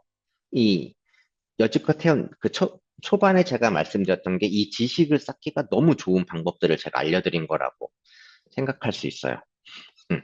그리고 이제 지식이 있으면은 그걸 바탕으로 상상력, 내가 뭘 하고 싶은 게 있어야 되고 만들고 싶은 게 있어야 돼요. 그럼 그거를 AI를 통해서 만들어 보고 그게 내가 원한 게 나왔는지 아닌지 판단해서 아니면 다시 명령을 줘서 계속 만들어 나가고 기능을 바꿔 나가고 그거를 실제 세상에서 능동적으로 실행을 하고 거기에서 트러블 슈팅을 하고 거기에서 문제점 파악하고 뭐 이런 어떤 일련의 활동들 그게 문제 해결력이잖아요. 그래서 이 5가지 역량이 있으면은 이거는 기업에서 원하지 않을 리가 없다라는 게 이제 제가 많은 고민을 해가지고 해놓은 핵심 역량이에요. 그래서 저희 쪽의 부트캠프 의류들도 이 5가지를 좀 심을 수 있게 좀 전면 개편을 좀 준비를 하고 있어요. 음, 뭐 티저를 조금 날리면 예를 들면은 지금은 부트캠프들이 다 그래요. 쭉 5개월 배우고요. 한 달 프로젝트 하고 끝나요. 그러면 그 프로젝트는 컴퓨터 안에 있다라는 거죠. 능동적인 실행이 안 되잖아요. 그러니까 저는 2달 배우고 프로젝트를 하고 끝난 다음에 나머지 1, 2개월은 이 프로젝트 진짜 실제 세상에 내보고 거기서 고객 반응을 얼마나 지표를 정해서 우상향 시켰는지를 봐야 된다는 거예요. 그럼 그 과정에서 여기서부터는 완전 어떤 일이 벌어질지 모르고 그 경험이 포트폴리오로 여러분 이력서로 들어가는 거죠. 그러면은 사실 지금 부트캠프는 이력서가 다 똑같아요. 왜냐? 다 똑같은 프로젝트를 하니까. 그러니까 기업에서는 1도 차별성이 없는데 이런 식으로 배우면은 여러분들의 이력서와 포트폴리오는 사람마다 다 달라요. 왜냐하면은 만든 게 다르고 고객의 반응에 따라서 대응하는 방식도 다 달라질 거고 똑같은 걸 만들어도 다른 포트폴리오도 나올 수 있고 예를 들면 티저를 날리면 이런 거 하나 이거 외에도 많은 게 있는데 고민하고 있는 게 이런 식으로 좀 바뀌어야 되지 않나라고 저는 교육적으로 좀 생각을 하고 있습니다. 이거 오프라인에서 하고 싶네요. 여러분들 표정 보면서 하고 싶은데 같이 여러분들 의견도 좀 듣고 싶고 같이 얘기하면 좋을 것 같은데. 네. 그래서 우리가 그 5가지 역량을 키울 때 그러면 여러분들은 어떻게 배워나갈 것인가 해서 저는 액티브 러닝, 능동적인 학습에 답이 있다고 생각해요. 모두 연구소는 이 사람과 사람이 토론도 하면서 커뮤니티 기반으로 배우게 만드는 누가 한 명 일방적으로 주입식으로 가르쳐주고 1대1 과외해주는 게 아니라 강사 중심의 어떤 학습의 주도권이 강사, 교수자한테 있는 게 아니라 주도권이 학습자에게 있는 형태를 지향해 왔어요. 그래서 강사 없이 우리가 교재를 같이 보면서 토론도 하고, 누구 가르쳐 주기도 하고, 음, 뭐 하고 싶은 걸 만들어 보기도 하고, 이런 능동적인 배움을 지향해 왔는데, 이제 진짜 이렇게 배워야 되는 거 아닌가, 이 다섯 가지 역량을 키우려면. 그래서 학습의 주도권을 여러분들이 가져가야 돼요. 그러면 여러분 하고 싶은 게 있어야 되고, 궁금한 게 있어야 되고, 여러분들이 방법을 찾아 나가야 되고, 그래서 쉽지 않아요. 학습의 주도권이 교수자에 있는 게 훨씬 쉽거든요. 왜냐하면 가만히 의자에 앉아 있으면 되고요. 지금 오늘 제 강연도 학습의 주도권이 저한테 있어요. 제가 일방적으로 알려주니까 편하잖아요. 사실 앉아서 제가 사실 저 정도면 괴롭히는 거죠. 채팅창에 뭐 쳐보세요 정도의 인터랙션이 있잖아요. 근데 다른 때는 그냥 가만히 앉아서 가실 거예요. 그러면은 학습의 주도권이 저한테 있는 거거든요. 이렇게 배우는 게 별로 안 좋은 것 같다라는 거고요. 그래서 혹시라도 다음에 제가 오프라인으로 뭐 이렇게 강연을 하게 되면 진짜 오프라인에서 이렇게 게임 둘러 앉아가지고 제가 강연도 하지만 중간중간에 언제든지 질문도 할 수 있고 같이 오히려 뭐 토론도 하고 이러면서 하면 되게 좋을 것 같다는 생각이 좀 있습니다. 그래서 우리가 주도권이 여러분들한테 있는 걸 연습을 해야 돼요. 실제로. 음. 그래서 이제 교육 방법에 있어서 기존에는 지정되어 있는 걸 뭐 해본다든가 뭐 누군가 자꾸 제어하려고 하는 거죠. 저는 교실이 시끄러워야 된다라고 생각하는 사람이거든요. 빠글빠글. 여러분들이 막 대화를 많이 하고, 어. 그래서 교실을 시끄럽게 만드는 방법 이러고서 구글링을 해보면은 시끄러운 교실을 조용하게 만드는 방법이 나와요. 되게 웃기죠? 선생님들은 자기 가르쳐야 되는데 애들이 시끄럽게 떠들어. 그럼 조용하게 만들어야지 자기가 얘기를 할 수 있잖아요. 그러니까 교수자가 이거를 컨트롤하고 싶어 하는 거죠. 그게 아닌 거죠. 그게 아니다라는 거고요. 우리가 시험을 보면은 객관성을 담보해야 되고 공정해야 돼요. 그러다 보니까 그 객관식 시험이 나와요. 테스트를 할 때 객관적이어야 되고 공정해야 되니까 주관식으로 막 이렇게 써서 하면은 이 사람은 왜 95점이에요? 나는 왜 80점이에요? 이렇게 나오니까 그냥 딱 정해져 있는 답만 배우는 거죠. 네. 그러니까 이런 방식도 아니고 음. 그래서 자율적이고 주도적이고 문제 해결이 오히려 중요하고 능동적으로 실행하는 이런 쪽으로 이제 교육 방식도 바뀌어야 된다라고 해서 제가 여기에 24가지 키워드 그냥 막 생각나는 거랑 다른 분들이 적어놓은 걸 참고해가지고 막 적어왔어요. 하나씩 읽어보면은 하고 싶은 것, 성장, 직접 만들기, 문제 정의, 실행력, 토론, 팀워크, 능동성, 소통, 꾸준함, 몰입, 창의성, 정보 수집, 공유, 탐구, 실험, 리더십, 커뮤니티, 질문하기, 자율성, 주도적 목표 설정, 열정, 지식 생산, 문제 해결. 이 외에도 많은 키워드가 있을 거예요. 보시면은 대충 어떤 느낌인지 알겠죠? 그래서 제가 여러분들한테 지금 하나 질문을 드릴 건데, 여기는 키워드 중에서 나 이거 좀 좋아하는 것 같아, 혹은 잘하는 것 같아 라는 게 몇 개 있는지, 이게 지금 총 24개의 키워드를 제가 적어왔거든요. 음, 몇 개 있는지 한번 천천히 보시고 한번 채팅창에 적어봐 주시겠어요? 나는 여기서 한 12개 정도는 가지고 있는 사람인 것 같아. 이런 식으로.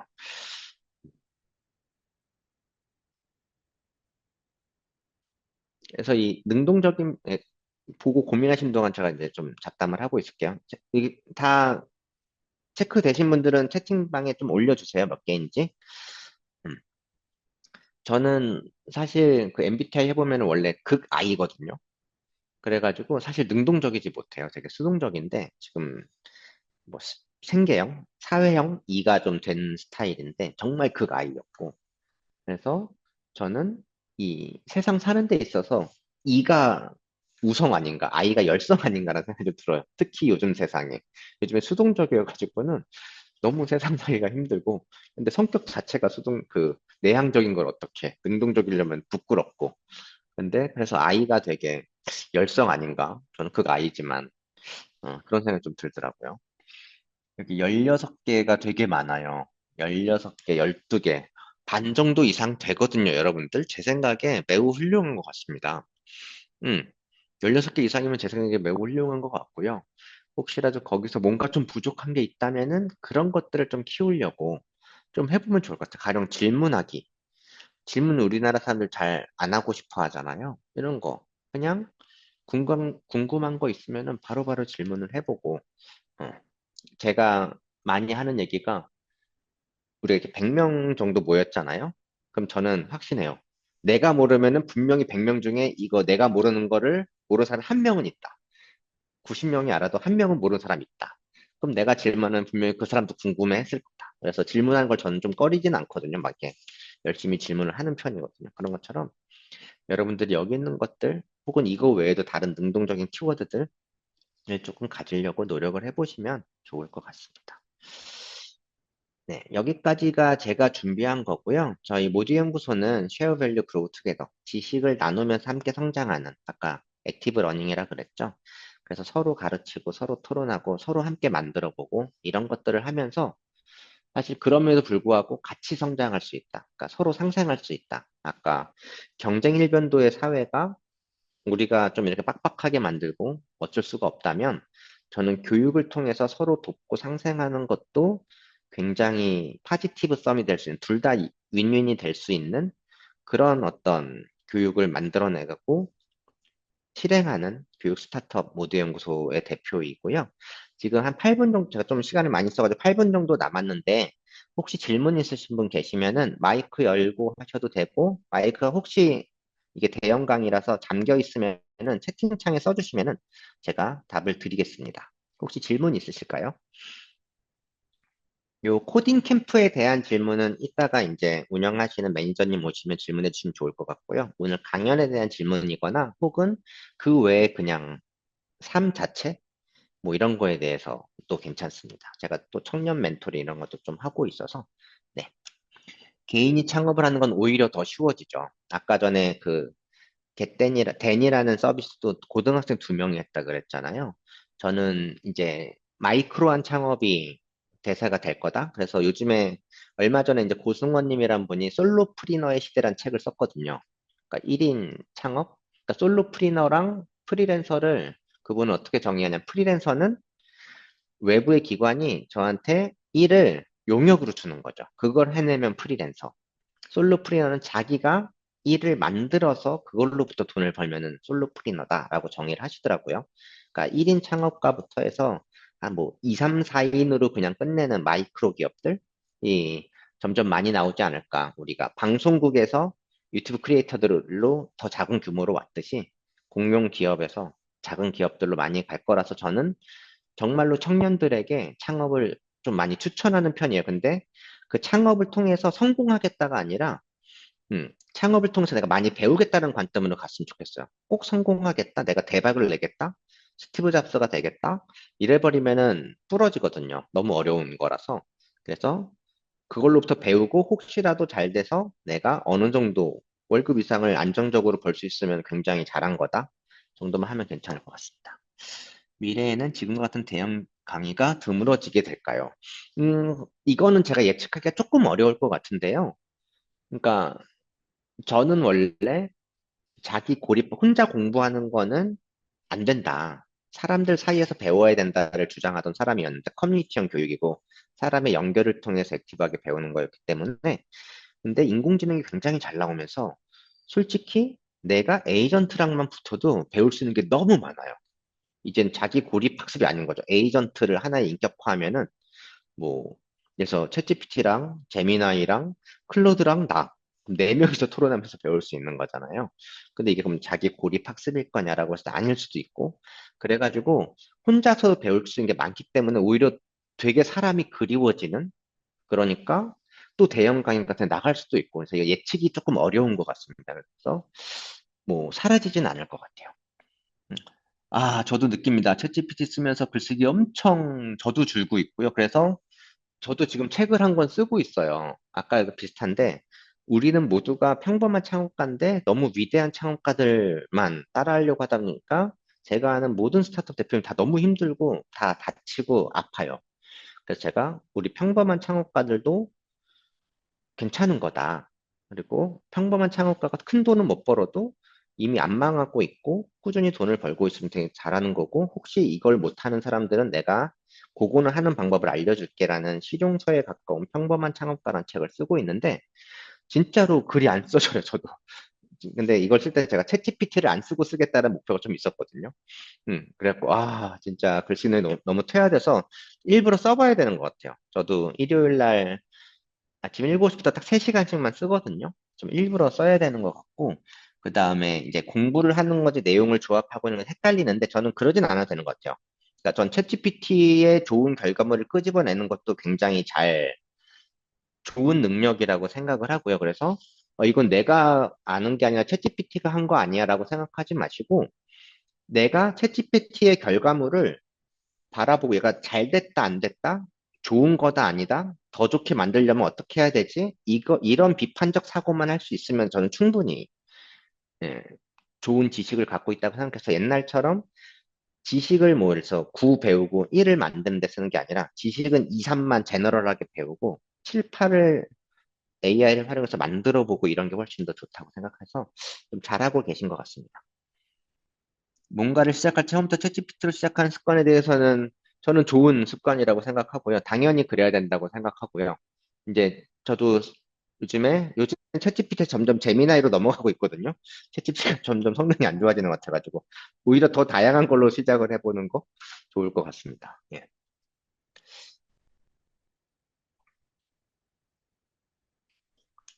오늘 여러분 되게 능동적인 것 같아요. 저 온라인 강의인데 질문 이렇게 많이 나온 거 처음인 것 같습니다. 너무 훌륭하신 분들입니다. 제가 3분 남아서 질문 몇 개 정도 더 받을 수 있을 것 같아요. 음.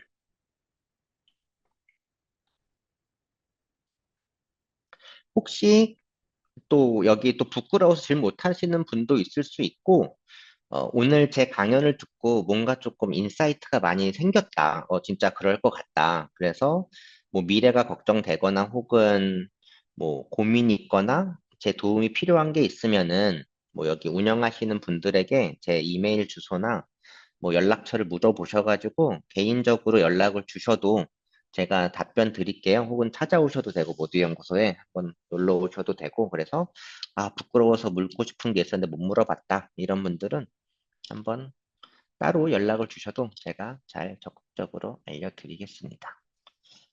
여기 DM이 하나 왔네요. 목표를 잃어버렸을 때는 어떡하나요? 이거 진짜 너무 중요한 DM을 잘 못 봤네요. 어떤 분인지 말씀 안 드릴게요. 목표를 잃어버렸는데 어떡하나요? 이게 하고 싶은 게 없는 거거든요. 음, 저는 이럴 때 사람이 필요하다고 생각을 해요. 저희가 모두연구소라는 AI 커뮤니티도 운영을 하고 있는데, 결국 커뮤니티가 되게 잘해주는 것 중에 하나가 동기부여인 것 같아요. 그러니까 난 지금 되게 하고 싶은 것도 없고 그냥 있는데, 옆에 누군가는 뭔가 진취적으로 해보고 싶은 게 있고 재밌어 보이는 게 있고 이래요. 그러면은 일단은 내가 하고 싶은 건 없지만 다른 하고 싶은 게 있는 사람들의 커뮤니티 틈바구니에 들어가면 되는 거죠. 그러면은 일단은 그 사람들이 하고 싶은 것 중에서 이거 좀 재밌겠는데 들어가서 같이 해보는 거죠. 하다 보면은 이제 점점점 나도 난 이거 이렇게 하는 게 더 좋았을 것 같은데 그럼 난 따로 해보겠어. 이게 저는 하고 싶은 건 시작이라고 봐서 사실은 좀 능동적인 사람들이 있는 곳에 조인한다? 그게 동기부여에 되게 좋을 것 같다라는 게 요즘 제가 드는 생각이라서 진짜 커뮤니티가 AI 시대에 더 중요해지고 있구나라고 생각을 하고 있습니다. 요거 제가 이번 주 금요일 날 NC문화재단에서 커뮤니티에 대해서 발표가 있는데 거기서 발표 내용이었는데 딱 요게 좋은 질문을 해주신 것 같아요. 네, 그럼 저는 시간이 돼서 여기까지 하고요. 여기 다음 잠시 공유 중지하고 다음 여기 운영하시는 분 마이크 받아주세요.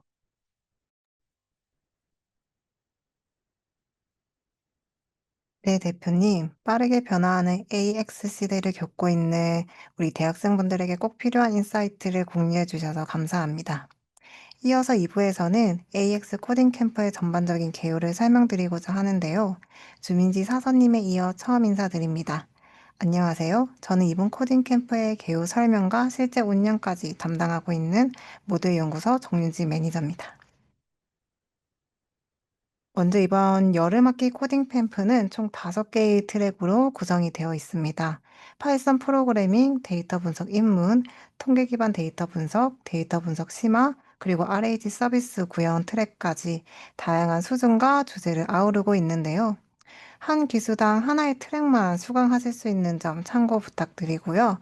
모든 트랙은 온라인 강의 학습과 오프라인 워크숍이 결합된 형태로 진행이 됩니다. 그래서 온라인 학습은 각 트랙별로 필수 온라인 강의를 제공을 해드릴 예정이고요. 오프라인 워크숍은 실전 프로젝트와 멘토링이 진행될 예정으로 트랙별로 일자가 다르기 때문에 날짜 유의 부탁드릴게요. 그래서 여러분도 최종적으로 신청하시게 될 트랙에 따라서 온라인 VOD 학습을 진행하시고 이와 동시에 두 차례 오프라인 워크숍에 참여하시게 될 예정입니다. 그래서 전체적으로 어떤 일정으로 진행되는지 궁금하실 텐데요. 지금 이 OT에는 수강 확정자분들과 대기자분들이 모두 함께 참여를 해주시고 계십니다. 저희가 사전에 문자와 메일을 통해서 수강 확정자와 대기자를 구분해서 안내를 해드렸는데요. 지금부터는 이 확정자와 대기자가 어떻게 다른지, 그리고 어떤 일정으로 진행되는지 자세히 설명을 드리겠습니다. 먼저 수강 확정자분들의 경우 내일 오후 2시까지, 오늘 온라인 설명회가 끝난 후 내일 오후 2시까지 수강 확약서를 제출해 주셔야 합니다. 확약서 제출이 확인되신 분들에 한해 프로그램 참여가 1차 확정되며 이번 주 금요일부터 온라인 강의를 수강하실 수 있습니다. 반면 확약서를 제출하시지 않으신 분들의 경우에는 저희가 수강 포기로 간주를 하고 대기자분들께 기회를 드릴 예정이에요. 따라서 참여를 희망하시는 분들은 OT가 끝난 후 바로 확약서를 제출해 주시길 바랍니다. 온라인 강의는 이번 주 금요일부터 8월 29일까지 들으실 수 있는데요. 여기서 한 가지 중요한 점은 다음 주 수요일 8월 6일 오후 2시 기준으로 저희가 중간 점검을 할 거예요. 이때 온라인 학습 전체 진도율이 0%로 기준 미달로 해당되시는 분들의 경우 확약서를 제출하시지 않은 분들과 동일하게 저희가 수강 포기로 간주를 해서 신청이 취소될 수 있는 점 유의 부탁드립니다. 이 역시 다른 또 대기자분들께 참여 기회를 드리기 위한 조치인 점 양해 부탁드릴게요. 그래서 다시 한번 강조드리자면 수강 확정자분들께서는 확약서 제출, 그리고 온라인 학습 시작, 이 두 가지를 꼭 챙겨주시기 바랍니다. 이 두 가지가 모두 확인되신 분들은 이제 오프라인 워크숍까지 참여를 해주셔야 하는데요. 오프라인 워크숍은 총 2회로 진행됩니다. 1차 워크숍은 8월 12일부터 14일까지, 2차 워크숍은 8월 26일부터 28일까지 트랙별로 나뉘어서 진행될 예정입니다. 각 트랙별로 워크숍 일정이 다르기 때문에 자신이 수강하는 트랙의 일정을 꼭 다시 확인하신 후 정해진 날짜에 맞춰 참여해 주시면 좋겠습니다. 이어서 수강 대기자분들을 위한 캠프 일정도 안내해 드릴게요. 대기자분들도 수강 확정자분들과 마찬가지로 내일 오후 2시까지 수강 확약서를 제출해 주셔야 합니다. 그 이유는 확약서를 제출해 주신 분들을 기준으로 수강 의사가 있다고 판단하고 그중에서 충원 대상을 선정할 예정이기 때문입니다. 저희는 8월 1일 금요일, 이번 주 금요일에 1차 충원 대상자를 선발해서 추가 안내를 해드릴 예정이고요. 충원되신 분들께서는 바로 그날부터 온라인 강의를 함께 수강을 시작하실 수 있습니다. 다만 앞서 확정자 분들께도 안내를 해드린 것처럼 다음 주 수요일 8월 6일 오후 2시 기준으로 중간 점검을 할 거예요. 이때 온라인 학습 전체 진도율이 0%로 해당되는 경우에는 수강 포기로 간주해서 신청이 취소될 수 있는 점 다시 한번 안내 드립니다. 그리고 이후 8월 8일 다음 주 금요일에 2차 충원 대상자 분들을 대상으로 또 추가 안내해 드릴 예정입니다. 이때 추가 선발되신 분들도 마찬가지로 안내를 받으신 후 바로 온라인 강의를 수강하실 수 있으니까요. 온라인 강의 수강하셔서 꼭 두 번의 워크숍에 참여를 해주시길 바랍니다. 그래서 오프라인 워크숍의 경우에는 8월 8일 기준으로 수강 확정되신 분들까지가 참석 대상이 되시고요. 앞서 말씀드린 것처럼 트랙별로 이 워크숍 일정이 다르기 때문에 그리고 총 두 번 진행된다는 점도 함께 고려하셔서 참석 일정 유의하셔서 꼭 참여해 주시길 바랍니다. 정리하자면 수강 확정자분들께서는 내일 오후 2시까지 수강 확약서를 제출해 주시고 다음 주 수요일 오후 2시까지 온라인 학습을 시작하셔서 하나 이상의 챕터를 수강해 주시길 바랍니다. 이 두 가지가 모두 확인이 되어야 최종적으로 프로그램 참여 및 수료가 가능하다는 점 꼭 기억해 주세요. 대기자 분들도 동일하게 내일 오후 2시까지 수강 확약서 제출해 주시기 바라고요. 확약서 제출 여부를 기준으로 이번 주 금요일 날 1차 추가 선발, 그리고 온라인 학습 진도율에 따라서 다음 주 금요일 날 2차 추가 선발 진행할 예정입니다. 이 추가 선발은 예약 대기 신청 일시 순으로 진행된다는 점도 참고해 주시기 바라고요. 대기자분들께서도 공정하고 빠르게 기회를 드릴 수 있도록 최대한 신속하게 운영할 수 있도록 하겠습니다. 지금까지 계속 강조를 해드렸던 이 수강 확약서 제출 링크 지금 보여드리고 있는데요. 지금 화면에서 확인하실 수 있는 이 QR코드를 통해 접속하셔서 제출해 주시면 됩니다. 제출은 1분도 채 걸리지 않기 때문에 지금 이 시간에 함께 해주시면 너무 좋을 것 같아요. 혹시 앞에서 놓치셨던 분들도 계실 수 있으니까요. 제가 지금부터 마음속으로 한 30초 정도 셀 테니까요. 지금 다 같이 QR코드 찍으셔서 확약서 제출 부탁드릴게요. 제가 30초 정도 기다릴게요.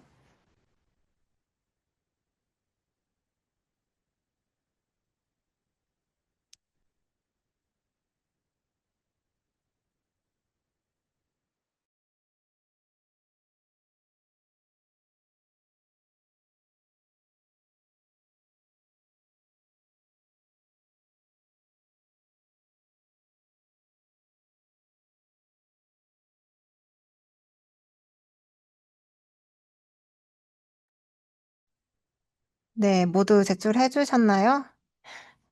저희 코딩 캠프 참여하기 위한 첫 번째 절차이니까요. 잊지 말고 꼭 수강 확약서까지 제출 완료해 주시길 바랍니다.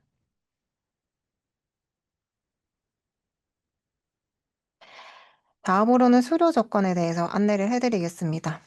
이번 코딩 캠프는 학점 연계 과정이다 보니 수강생 분들께서도 이 수료 조건이 어떻게 되는지 많이들 궁금해 하실 것 같아요. 총 4가지 조건을 모두 충족을 해주셔야 수료 및 학점 인정이 가능하신데요. 먼저 앞서 계속 말씀드렸던 이 수강 확약서를 제출해 주셔야 되고요. 두 번째로는 트랙별로 제공되는 온라인 강의를 100% 모두 수강해 주셔야 합니다. 세 번째로는 트랙별로 2번씩 진행되는 오프라인 워크숍에 모두 참석을 해주셔서 워크숍마다 안내되는 과제까지 모두 제출해 주셔야 최종적으로 출석이 인정됩니다.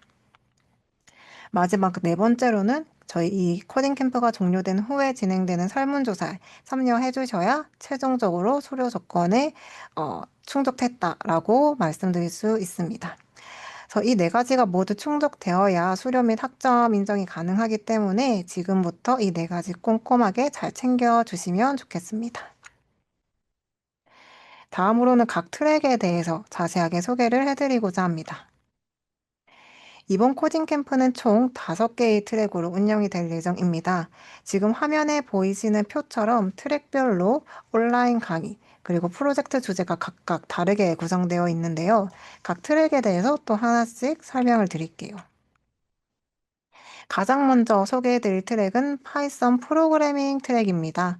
이 트랙은 파이썬 문법을 처음부터 차근차근 배우면서 프로그래밍의 기본 구조를 익히는 입문자 대상 강의라고 소개를 해드리고 있습니다.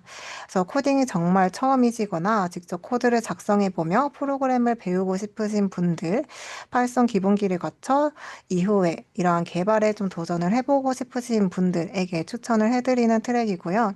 그래서 5개의 트랙 중에서도 가장 기초적인 입문 과정에 해당한다고 보시면 됩니다. 화면 우측을 보시면 학습 노드와 오프라인 워크숍 주제에 대해서 이제 보여드리고 있는데요.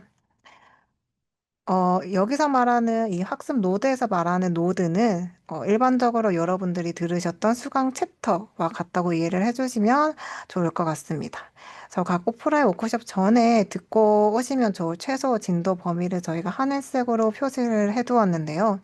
1차 워크숍 전에는 맘다 1급 개체 5번 노드까지, 2차 워크숍 전에는 완강 10번 노드까지 수강하셔서 참여해 주시길 권장드립니다.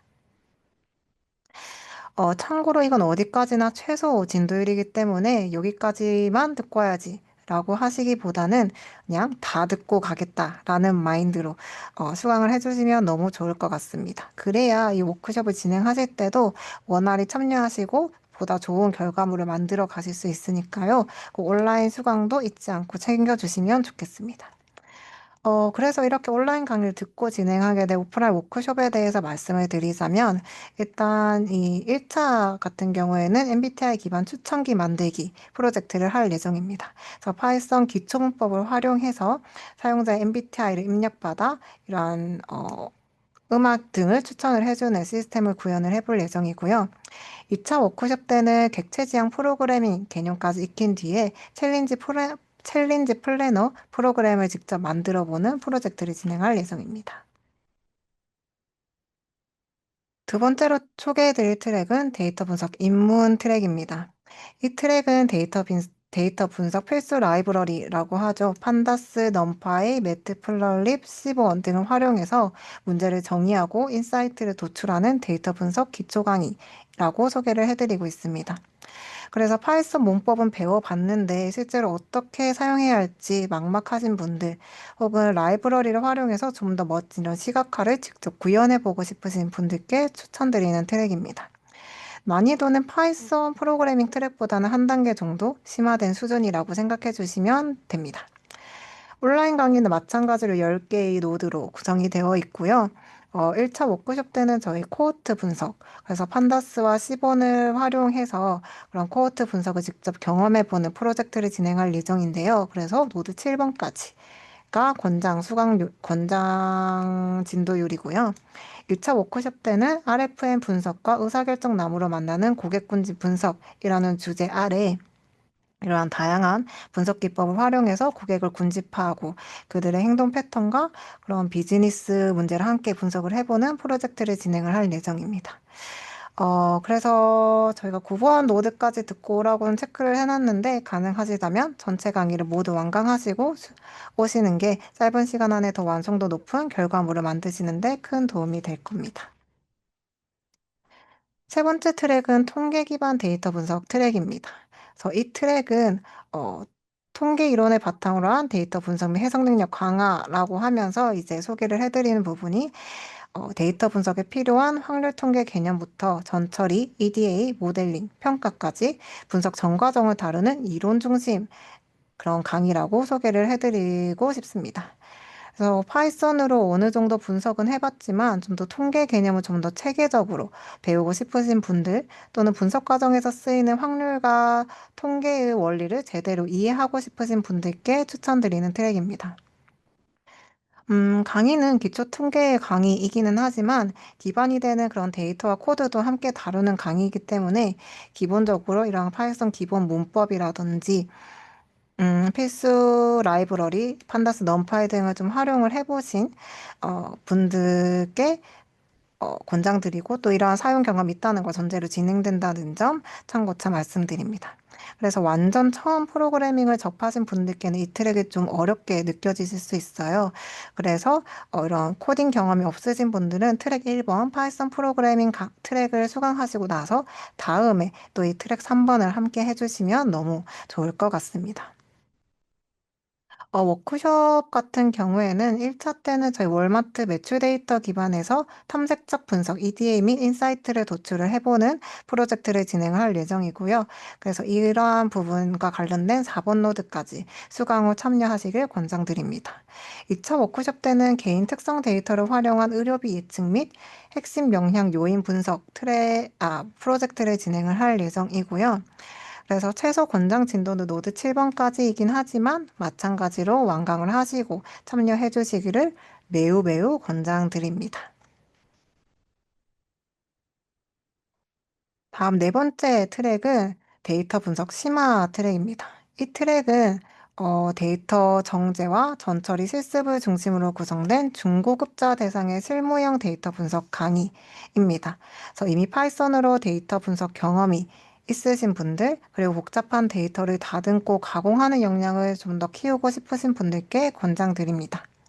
그래서 앞선 1번부터 3번 트랙의 그 기본 내용을 충분히 이해하고 계신 분들께 좀 수강을 권장드리는 좀 적합하게 구성이 되어 있음을 안내드립니다. 참고로 여기서 저희가 데이터 분석 심화 트랙인데요. 이 심화라는 말이 단순히 난이도가 높다라는 의미를 넘어서 좀 이 트랙 자체가 실제 그런 분석 환경에서 부딪히는 그런 문제들을 해결하는 실전 능력을 키우고자 한다는 목표가 있음을 좀 함축하고 있어요. 그래서 이 트랙을 통해서는 앞에서 다뤘던 기초 분석, 시각화, 모델링 흐름을 기반으로 해서 좀 더 복잡한 데이터 정제와 전처리 문제를 해결하는 역량을 길러가실 수 있을 겁니다. 1차 워크숍 때는 여름철 따릉이 이용 행태와 강수량 기반 이상시 탐지 프로젝트를 진행을 할 예정이고요. 그래서 기상 데이터와 그런 교통 데이터를 직접 다뤄보면서 이상 행동이나 패턴을 찾아보시게 될 겁니다. 2차 워크숍 때는 미국 홍수보험 데이터로 본 지역별 리스크 분석 프로젝트를 진행을 할 예정이에요. 그래서 미국 홍수보험 데이터를 활용해서 지역별 리스크를 분석하고 특성별 클러스터링과 군집 분석을 통해 전략적인 인사이트를 도출해보는 프로젝트를 수행하게 될 예정입니다. 네, 그리고 마지막 트랙은 RAG 서비스 구현 트랙입니다. 이 트랙은 프롬프트 엔지니어링의 원리부터 AI 서비스 구현까지 생성형 AI를 현장에 활용할 수 있도록 설계된 실정형 강의입니다. 그래서 파이썬 기초가 있고 LLM 기반 AI 서비스 개발에 도전을 해보고 싶으신 분들, 그리고 랭체인과 벡터DB를 활용해서 RAG 서비스 개발에 좀 흥미가 있으신 분들께 적극 추천드리는 트랙입니다. 그래서 이 트랙은 난이도가 조금 있습니다. 그래서 이 트랙을 수강을 하시려면 기본적인 파이썬 문법 지식 아시고 계셔야 되고요. 챗GPT 사용 경험이나 LLM 개념에 대해서 기본적인 이해, 그리고 스프레드 시트나 API에 대한 기본 개념, 그리고 터미널 또는 VS 코드 환경에서 최소 간단한 개발 경험이 있으신 분들이 좀 더 따라오시기 수월하실 것 같고요. 그리고 이 트랙은 앞에 소개해드린 4개의 트랙과는 조금 다르게 2개의 온라인 강의가 합쳐져 있는 구조로 되어 있습니다. 그래서 각 강의는 프롬프트와 생성형 AI, API의 고급 활용법을 실제 구현까지 연결해 주는 데 있어서 좀 이렇게 합쳐놨고요. 그래서 결국에는 이 트랙을 통해서, 이 강의를 통해서 LLM 기반 AI 응용 서비스를 한번 구축을 해보는 걸 목표로 트랙이 진행된다라고 소개를 해드리고 싶습니다. 그래서 1차 워크숍 때는 이제 프롬프트 엔지니어링을 활용한 챗봇 서비스 기획 및 구현 프로젝트를 진행을 할 예정이고요.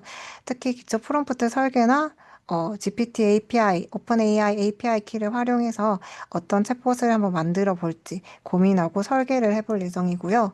2차 워크숍 때는 랭체인과 벡터DB를 활용해서 RAG 서비스를 실제로 구현을 해보는 프로젝트를 진행을 해볼 예정입니다.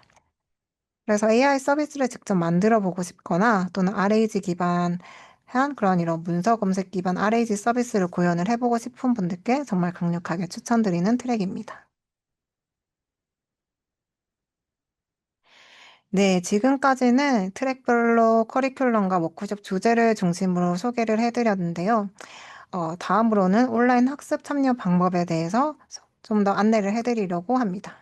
온라인 학습 사이트에는 어떻게 접속하는지, 진도율은 어떻게 체크되는지, 어떤 점들을 주의하셔야 하는지까지 또 하나씩 말씀드릴게요.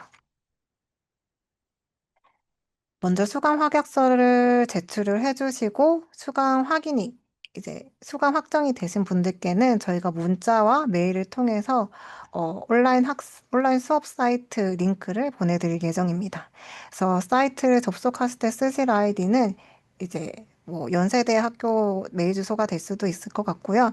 그래서 처음에 이 트랙을 신청하실 때, 이 코딩 캠프를 신청하실 때 제출해 주셨던 이메일 주소로 저희가 미리 세팅해서 함께 안내를 해드릴 예정입니다. 참고로 비밀보도는 이번 캠프를 통해서 이 온라인 학습 사이트를 처음 이용해 보시는 분들의 경우에는 재설정 후 로그인이 가능한데요. 이 부분은 뒤에서 또 말씀을 드릴게요. 그래서 말씀드리고 싶은 거는 이 온라인 학습은 꼭 이 문자와 메일을 통해서 안내를 해드린 어, 이 학습 사이트 링크 그리고 아이디를 통해서 꼭 로그인을 해주시길 바랍니다. 다른 경로나 다른 모델 연구소 다른 학습 사이트로 들어가시게 되면 로그인 자체가 불가능하기 때문에 또 혼동 없도록 꼭 유의해 주시면 좋겠습니다. 네, 그래서 이렇게 안내받으신 온라인 사이트 링크를 통해서 접속을 하시게 되면 이 아이펠이라고 적힌 온라인 학습 사이트를 마주하시게 될 거예요. 이때 이 로그인 버튼을 눌러주시면 네, 이 화면과 같이 아이디와 비밀번호를 입력하시는 화면을 보게 될 건데요. 앞서 말씀드린 것처럼 아이디의 경우에는 저희가 이제 문자와 메일을 통해 안내해 드렸던 그 이메일 주소를 입력해 주시면 되고요. 비밀번호 같은 경우에는 기존에 이 사이트를 이미 사용을 해봤다 하신 분들의 경우에는 평소에 사용하셨던 그 비밀번호로 바로 로그인 가능하시고요. 혹은 이번 캠프를 통해서 이 코딩 캠프를 통해서 처음 이 아이패드 사이트를 사용을 해봐요 하시는 분들의 경우에는 비밀번호를 재설정해 주셔야 됩니다. 그래서 화면에 보이시는 이 로그인 아래 비밀번호 재설정 버튼을 눌러주시면 이렇게 이메일 인증을 해달라는 화면을 만나시게 될 겁니다. 그래서 먼저 이 안내받으신 이메일 주소를 입력해 주시고 인증 요청 버튼을 눌러주세요. 그러면 하단의 이미지처럼 모두의 연구소 이메일 인증번호 안내라는 메일을 받으시게 될 겁니다. 그래서 이 메일에 들어있는 인증번호를 확인하신 뒤에 입력을 해주시면 비밀번호 재설정이 가능하십니다. 혹시 메일이 오지 않았다면 입력하신 메일 주소가 맞는지, 안내받은 메일 주소가 맞는지 다시 한번 확인해 주시고요. 스팸함으로 분류된 경우도 있기 때문에 마찬가지로 함께 스팸 메일함도 확인해 주시면 좋겠습니다.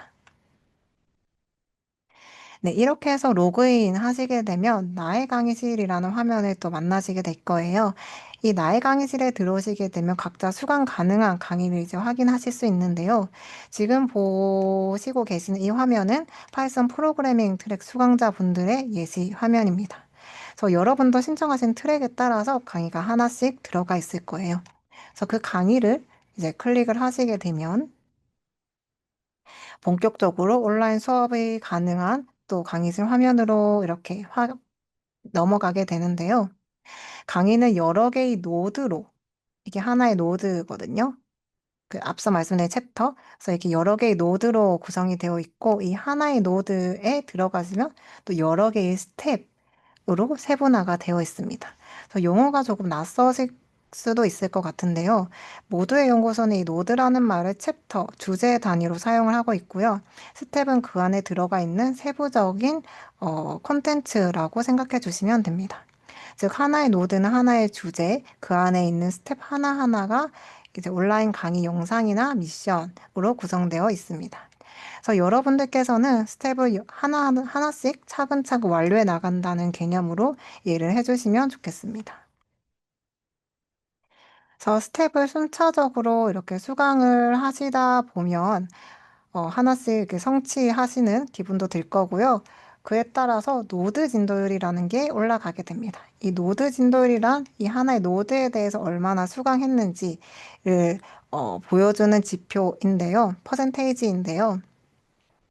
이 노드별 진도율은 이제 제일 처음 그 강의 노드 화면, 목록 화면에서 이 노드별로 이 수치를 확인을 하실 수 있습니다.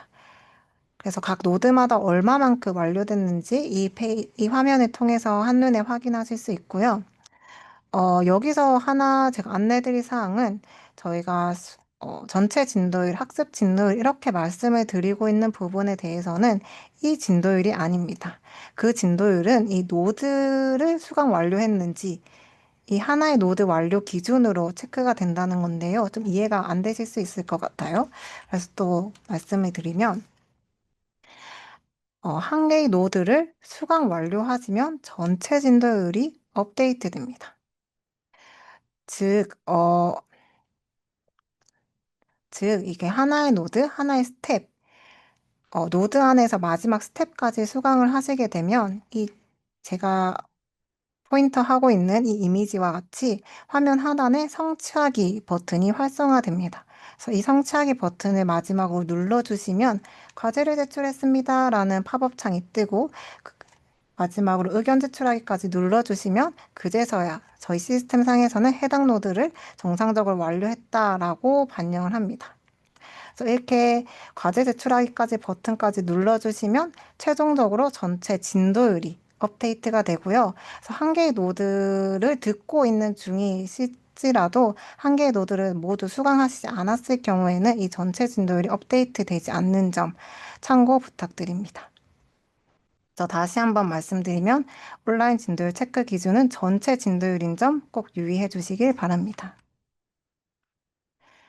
네, 이어서 온라인 학습 과정 중 궁금해 하실 수 있는 부분들을 안내를 해드리려고 합니다. 먼저 강의는 어떻게 구성되어 있나요? 라는 질문에 대해서는 영상 강의와 더불어 강의 설명, 실습 코드 등이 하단에 함께 제공이 되고 있습니다.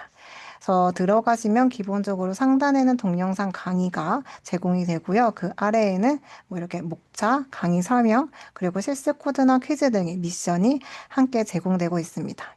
그리고 이 화면의 좌측, 이게 스텝 화면이라 하면 이 화면의 좌측에는 스텝 목록과 현재까지 이런 진행 여부를 확인하실 수 있는 구조로 되어 있어서 참고 부탁드리고요. 그래서 지금 다 잠금이 되어 있는데 각 스텝이 완료될 때마다 잠금 표시가 해제되기 때문에 본인의 학습 진행 상황도 한눈에 확인하실 수 있습니다.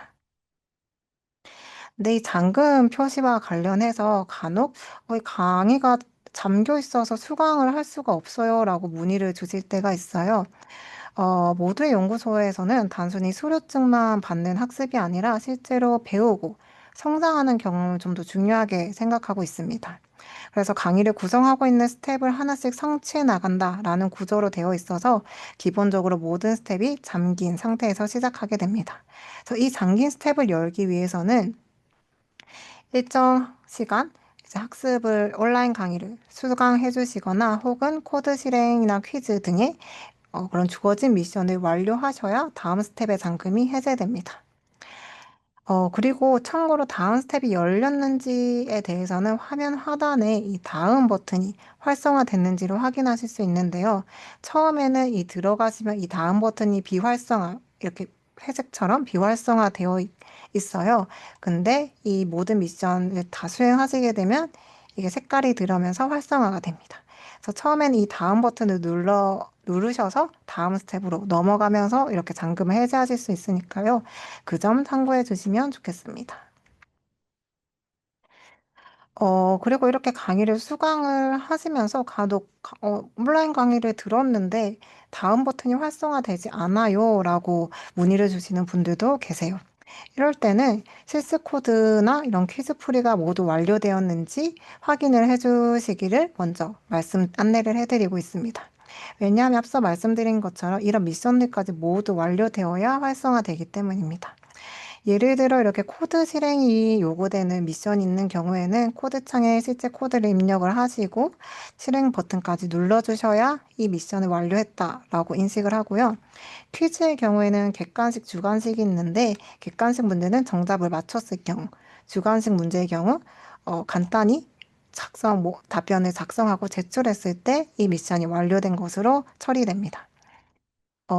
그러니까 영상만 시청했다고 해서 바로 다음으로 넘어가지 않는 경우에는 그 영상 하단에 이런 미션이 있지 않는지 한 번 더 확인해 주시길 부탁드릴게요. 그리고 종종 이 코드 실행에 대한 미션을 수행을 하시기 위해서 이렇게 강의를 수강하시면서 코드 실행 시 커널 대기 중 상태에서 다음 단계로 넘어가지 않는다고 하시는 경우가 있습니다. 이럴 땐 너무 당황하시지 않으셔도 괜찮아요. 해당 상황은 지금 실습 환경이 아직 준비 중일 때 좀 나타날 수 있는 상황인데요. 어, 이런 경우를 대비해서 미리 안내를 해드리자면 스텝별 이제 화면에서 우측 상단을 보시면 지금 이 보이시는 두 개의 이미지와 같이 이렇게 실습 화면 대기 중, 실습 환경 대기 중, 실습 환경 연결됨라는 표시가 있습니다. 그래서 이 문구를 통해서 현재 실습 환경이 준비되었는지 확인하실 수 있습니다. 그래서 우측 상단이 초록색 실습 환경 연결됨으로 바뀌고 셀의 코드 실행이 표시되면 그때 이 미션을 수행하실 수 있습니다.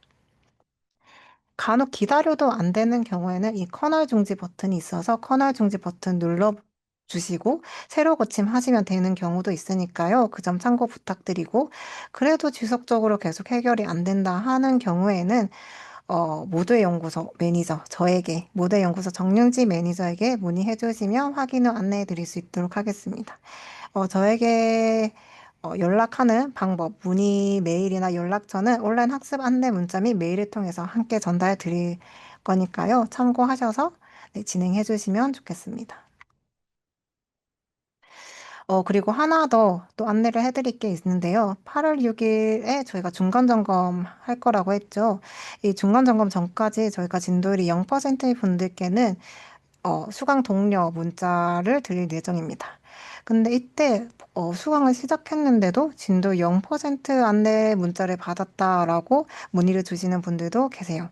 이 경우에는 제가 앞에서 한번 이 수강 저희가 진도율이라고 표현하는 것의 기준은 전체 진도율이다라고 계속 말씀을 드렸었는데요. 그 말은 즉슨 한 개의 노드, 한 개 이상의 노드가 아직 완료가 되지 않았을 경우에 저희 시스템상에서는 0%로 처리가 됩니다. 그래서 전체 진도율은 노드 안의 모든 스텝을 완료해서 성취하기 버튼까지 누르셔서 하나의 노드가 100%가 되었을 때 비로소 이 전체 진도율이 업데이트 되기 때문에 그 점 꼭 유의해 주시면 좋을 것 같고요. 그래서 이 본인의 전체 진도율 관련해서 혹시 확인을 하고 싶다 하시는 분들께서는 제일 처음 나의 강의실 화면에 이 최근 들은 강의를 보시면 최근 들은 강의에 여기 또 노드 진도율처럼 보이는 수치가 퍼센테이지가 있는데 이게 최종적인 전체 진도율이라서 이 부분을 한번 확인을 해주시면 좋을 것 같습니다. 그래서 다시 정리를 해드리자면 이렇게 여러 가지 노드가 있는데 여기서 1번 노드를 완료하시면 최종적으로 전체 진도율이 업데이트 된다는 점. 그래서 이 1번 노드를 듣고 계시더라도 이 1번 노드가 100%가 아니라면 이 전체 진도율은 0%에 해당한다는 점 꼭 유의하셔서 진도율 잘 챙겨주시면 좋겠습니다. 네, 그래서 이러한 뭐 전체 진도율이라든지 이런 전반적인 학습 환경이나 수강 방법에 대해서는 저희 0번 노드 학습 가이드를 통해서 안내를 해드리고 있어요. 그래서 수강 전에 이 노드 0번 학습 가이드를 통해서 학습 진행 방식과 주요 기능에 대해 숙지 부탁드리고요. 그래도 잘 이해가 안 되신다면 마찬가지로 저에게 문의해 주시면 제가 또 확인 후에 빠르게 답변 드릴 수 있도록 하겠습니다. 이렇게 학습 사이트 이용 외에 강의 내용과 관련해서 혹시 궁금한 점이 생기신다면 저희 각 트랙별로 오픈 카톡방 개설해 드릴 거예요. 그래서 각 트랙별 오픈 카톡방을 통해 저희 멘토님들께 언제든지 질문해 주시길 바랍니다. 그래서 문의사항은 지금 보이시는 이미지처럼 자유롭게 채팅방에 남겨주시면 저희 멘토님께서 질문 확인하신 뒤에 늦어도 24시간 이내에는 꼭 답변을 드릴 거예요. 그러니 혼자 고민하시지 마시고 어려운 부분 있으시거나 궁금한 점 있으시다면 언제든지 편하게 이 카톡방에 질문 남겨주시면 좋겠습니다. 네, 이어서 오프라인 워크숍 참여 방법에 대해서도 안내를 해드리겠습니다. 워크숍은 저희 오후 1시부터 5시까지 4시간 동안 진행이 될 예정이고요. 장소는 연세 삼성학술정보관 7층 장기원 국제회의실에서 진행됩니다. 이번 워크숍의 목표는 단순히 온라인 강의를 듣고 끝내는 게 아니라 온라인에서 배운 내용을 바탕으로 직접 프로젝트도 수행을 해보는 걸 목표로 진행을 될 예정이고요. 그래서 워크숍은 트랙별로 총 2번씩 진행이 될 예정입니다. 저 날짜는 파이썬 프로그래밍 트랙은 8월 12일, 26일 화요일에, 데이터 분석 인문과 RAG 서비스 구현은 13일과 27일 수요일에, 통계 기반 데이터 분석과 데이터 분석 심화는 14일과 28일 목요일에 진행이 될 예정이니까요. 이런 일정 2번 진행된다는 점, 그리고 각 트랙별 일정 다시 한번 확인하셔서 꼭 참여해 주시길 바랍니다. 참고로 이 프로젝트 오프라인에 참석하셔가지고 프로젝트 결과물을 최종적으로 제출까지 해주셔야 당일 출석으로 인정이 되고요. 2회 모두 출석하셔서 과제물까지 제출해 주셔야 수료와 그리고 학점 인정까지 된다는 점 다시 한번 강조해서 안내 드립니다. 그리고 프로젝트 관련된 상세 내용은 워크숍 당일 현장에서 안내 드릴 예정이니까요. 그 점은 참고 부탁드릴게요. 근데 또 이렇게 오프라인으로 막상 하려고 하니 직접 와서 잘할 수 있을까? 조금 막막하거나 두렵게 느껴지시는 분들도 계실 것 같아요. 그래서 저희가 워크숍 현장에는 각 트랙별로 전문 멘토님들께서 함께 해주실 예정입니다. 그래서 멘토님들께서 여러분들 옆에서 실시간으로 함께 어떤 어려움이 있는지 봐주고 고민해주고 가이드 드리고 도와드릴 예정이니까요. 너무 부담 갖지 않으셔도 좋을 것 같고요. 또 그냥 프로젝트만 하면 또 재미가 없으니까 프로젝트 하면서 서로 서로의 결과물도 보고 동기부여도 되시길 바라는 마음으로 저희 트랙별 그리고 워크숍 할 때마다 우수 성과자도 선정을 할 예정이에요. 우수 성과자 분들께는 소정의 상품도 드릴 예정이니까요. 이번 방학에 학교까지 오신 김에 꼭 의미 있는 결과물 하나 만들어 가시면 너무 좋을 것 같습니다. 마지막으로 이렇게 더운 날 학교까지 오시는 여러분들 응원하는 마음으로 음료와 간식도 저희가 꼭 준비를 해둘 거니까요. 부담 갖지 마시고 좀 더 즐기고 정말 성장하겠다라는 마음으로 편하게 참여해 주시길 바랍니다. 네, 그럼 여기까지 모두의 연구소 정윤지 매니저였습니다. 감사합니다.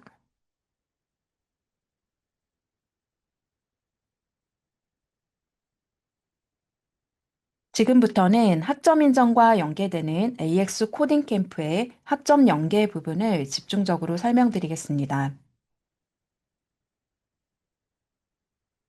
2025학년도 여름 계절학기에 진행되는 도서관 AX 코딩 캠프는 교내 비교과 프로그램 중 처음으로 자기주도 학습 경험 학점 인정 제도와 연계하여 운영됩니다.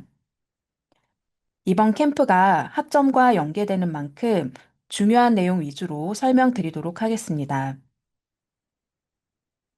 먼저 자기주도 학습 경험 학점 인정 프로그램이란 학생의 흥미와 적성, 진로 계획에 따른 학습을 장려하기 위해 비교과 활동 중 일정 요건 충족 시에 학점을 인정하는 제도입니다. 사전 안내를 통해서 이미 확인하셨을 것 같은데, 올 여름 코딩 캠프 과정을 모두 수료한 수료자는 자기주도 학습 경험 1학점을 인정받으실 수 있습니다. 여기서 중요한 사항은 코딩 캠프에 참여한 학생들 모두에게 자동으로 1학점이 부여가 되는 것은 아니고요. 희망하는 학생의 경우에 신청을 통해 1학점을 인정받으실 수 있다는 것입니다. 먼저 신청 대상 안내드리겠습니다. 재학생과 휴학생 모두 가능합니다. 다만 졸업학기 계절학기에는 참여가 불가합니다. 자기주도 학습 경험 학점 인정에 관한 시행세칙 제3조 2항에 의하면 휴학생도 계절제 수업에 실시되는 비교과 프로그램에 참여해서 학점을 취득할 수 있다. 다만 졸업학기 계절제 수업에서는 비교과 프로그램으로 학점을 취득할 수 없다라고 규정되어 있습니다. 따라서 이번 8월 졸업 심사 대상이면 이번 학점 인정 프로그램은 신청이 불가합니다. 본인이 학점 인정 대상이 되는지 그 여부를 꼭 확인하시고 신청해 주시기 바랍니다.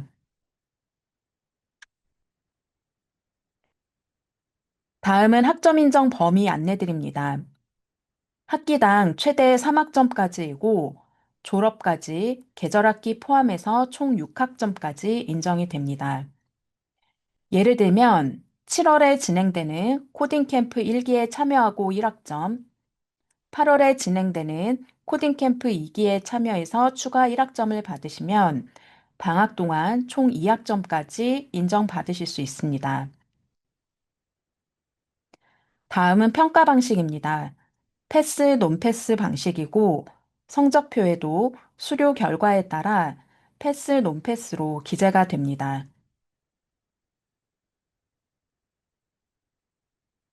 다음은 신청 방법입니다. 가장 중요한 첫 번째는 본인이 수료 조건을 충족했는지 본인 스스로 잘 확인해 주셔야 됩니다. 수료 조건은 앞서 말씀드렸듯이 수강 확약서 제출, 온라인 학습 진도율 100% 달성, 오프라인 워크숍 2회 참석 및 과제 제출, 최종 설문조사 참여 등이 있습니다. AX 코딩 캠프의 모든 수료 조건을 충족한 수강생이 자기주도 학습 경험, 학점 인정 제도를 신청하고 싶은 경우에는 2차 오프라인 워크숍 당일까지 자기주도 학습 경험 학점 인정 신청서와 자기주도 학습 경험 성찰 저널 이 두 가지를 작성해서 저희가 제공해드리는 구글 설문 폼을 통해 제출해 주시면 됩니다. 구글 설문 폼은 2차 오프라인 워크숍 전에 따로 안내드리도록 하겠습니다. 학점 인정 관련 내용은 중요사항으로 2차 오프라인 워크숍 진행 전에 다시 한번 전체적으로 안내할 예정이니 잘 체크해 주시기 바랍니다. 이후에 교무처에서 여러분이 학점 인정 대상인지 여부를 확인한 후에 1학점 3만 원의 등록금 납부까지 완료가 되면 학점 인정 신청이 완료된 것입니다.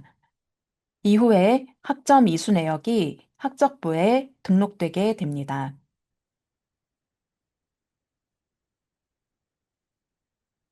지금 화면에 보이는 양식이 있는데요. 먼저 자기주도 학습 경험 학점 인정 신청서와 자기주도 학습 경험 성찰 저널 두 가지입니다. 보시면 학점 인정 신청서에는 자기주도 학습 경험, 학점 인정 신청, 유의사항 5가지가 기재가 되어 있는데요. 중요한 내용이니만큼 신청서 내에 있는 5가지 유의사항을 꼼꼼하게 읽어주시고 제출하실 때에는 아래에 있는 신청인 이름 그리고 자필 서명까지 해서 꼭 확인해 주시기 바랍니다. 네, 다음은 자기주도 학습 경험 학점 인정 제도 FAQ입니다. 저희가 이제 프로그램을 진행하면서 여러분들이 자주 묻는 학점 연계 부분을 따로 정리를 해보았습니다. 먼저 많은 질문 중에 하나가 휴학생도 참여할 수 있나요? 라는 질문 많이 주시는데요. 네, 가능합니다. 계절제 수업 기간에 참여 가능하고 졸업학기의 계절 학기에는 참여할 수가 없습니다. 제가 앞서 말씀드렸듯이 자기주도 학습 경험 학점 인정에 관한 시행세칙 제3조 2항 휴학생도 계절제 수업에 실시되는 비교과 프로그램에 참여하여 학점을 취득할 수 있다. 다만 졸업학기 계절제 수업에서는 비교과 프로그램으로 학점을 취득할 수 없다라고 규정되어 있는 점을 참고해 주시기 바랍니다. 다음은 학점 인정 범위는 어떻게 되나요? 라는 질문입니다. 자기주도 학습 경험은 일반 선택 학점으로 학기당 3학점 이내로 본인의 수강학점 내에서 인정이 되고 졸업 시까지 최대 6학점 이내에서 인정할 수 있습니다. 다음 질문은 자기주도 학습 경험 1학점의 학점 단위가 궁금하다는 질문입니다. 비교과 프로그램 학점 인정은 단위수에 대한 정의가 없습니다. 즉, 이수 학점에서는 산입되지만 일반 선택 학점으로 인정받는 것처럼 처리될 예정이니 참고해 주시기 바랍니다. 다음은 성적표에는 어떤 내용이 기재되는지 질문하신 분이 있습니다. 자, 성적표에는 수료 여부에 따라 패스, 논패스, 그리고 각자가 수료한 트랙명이 기재가 됩니다. 예를 들어 아래 파란색처럼 자기주도 학습 경험, AX 코딩 캠프, 파이썬 프로그래밍, 패스 1학점 이렇게 성적표에 기재가 됩니다. 네, 이상으로 자기주도 학습 경험, 학점 인정, 연계 부분까지 설명을 드렸고요. 질문사항 있으시면 Q&A 창에 남겨주시면 답변 드리도록 하겠습니다. 감사합니다.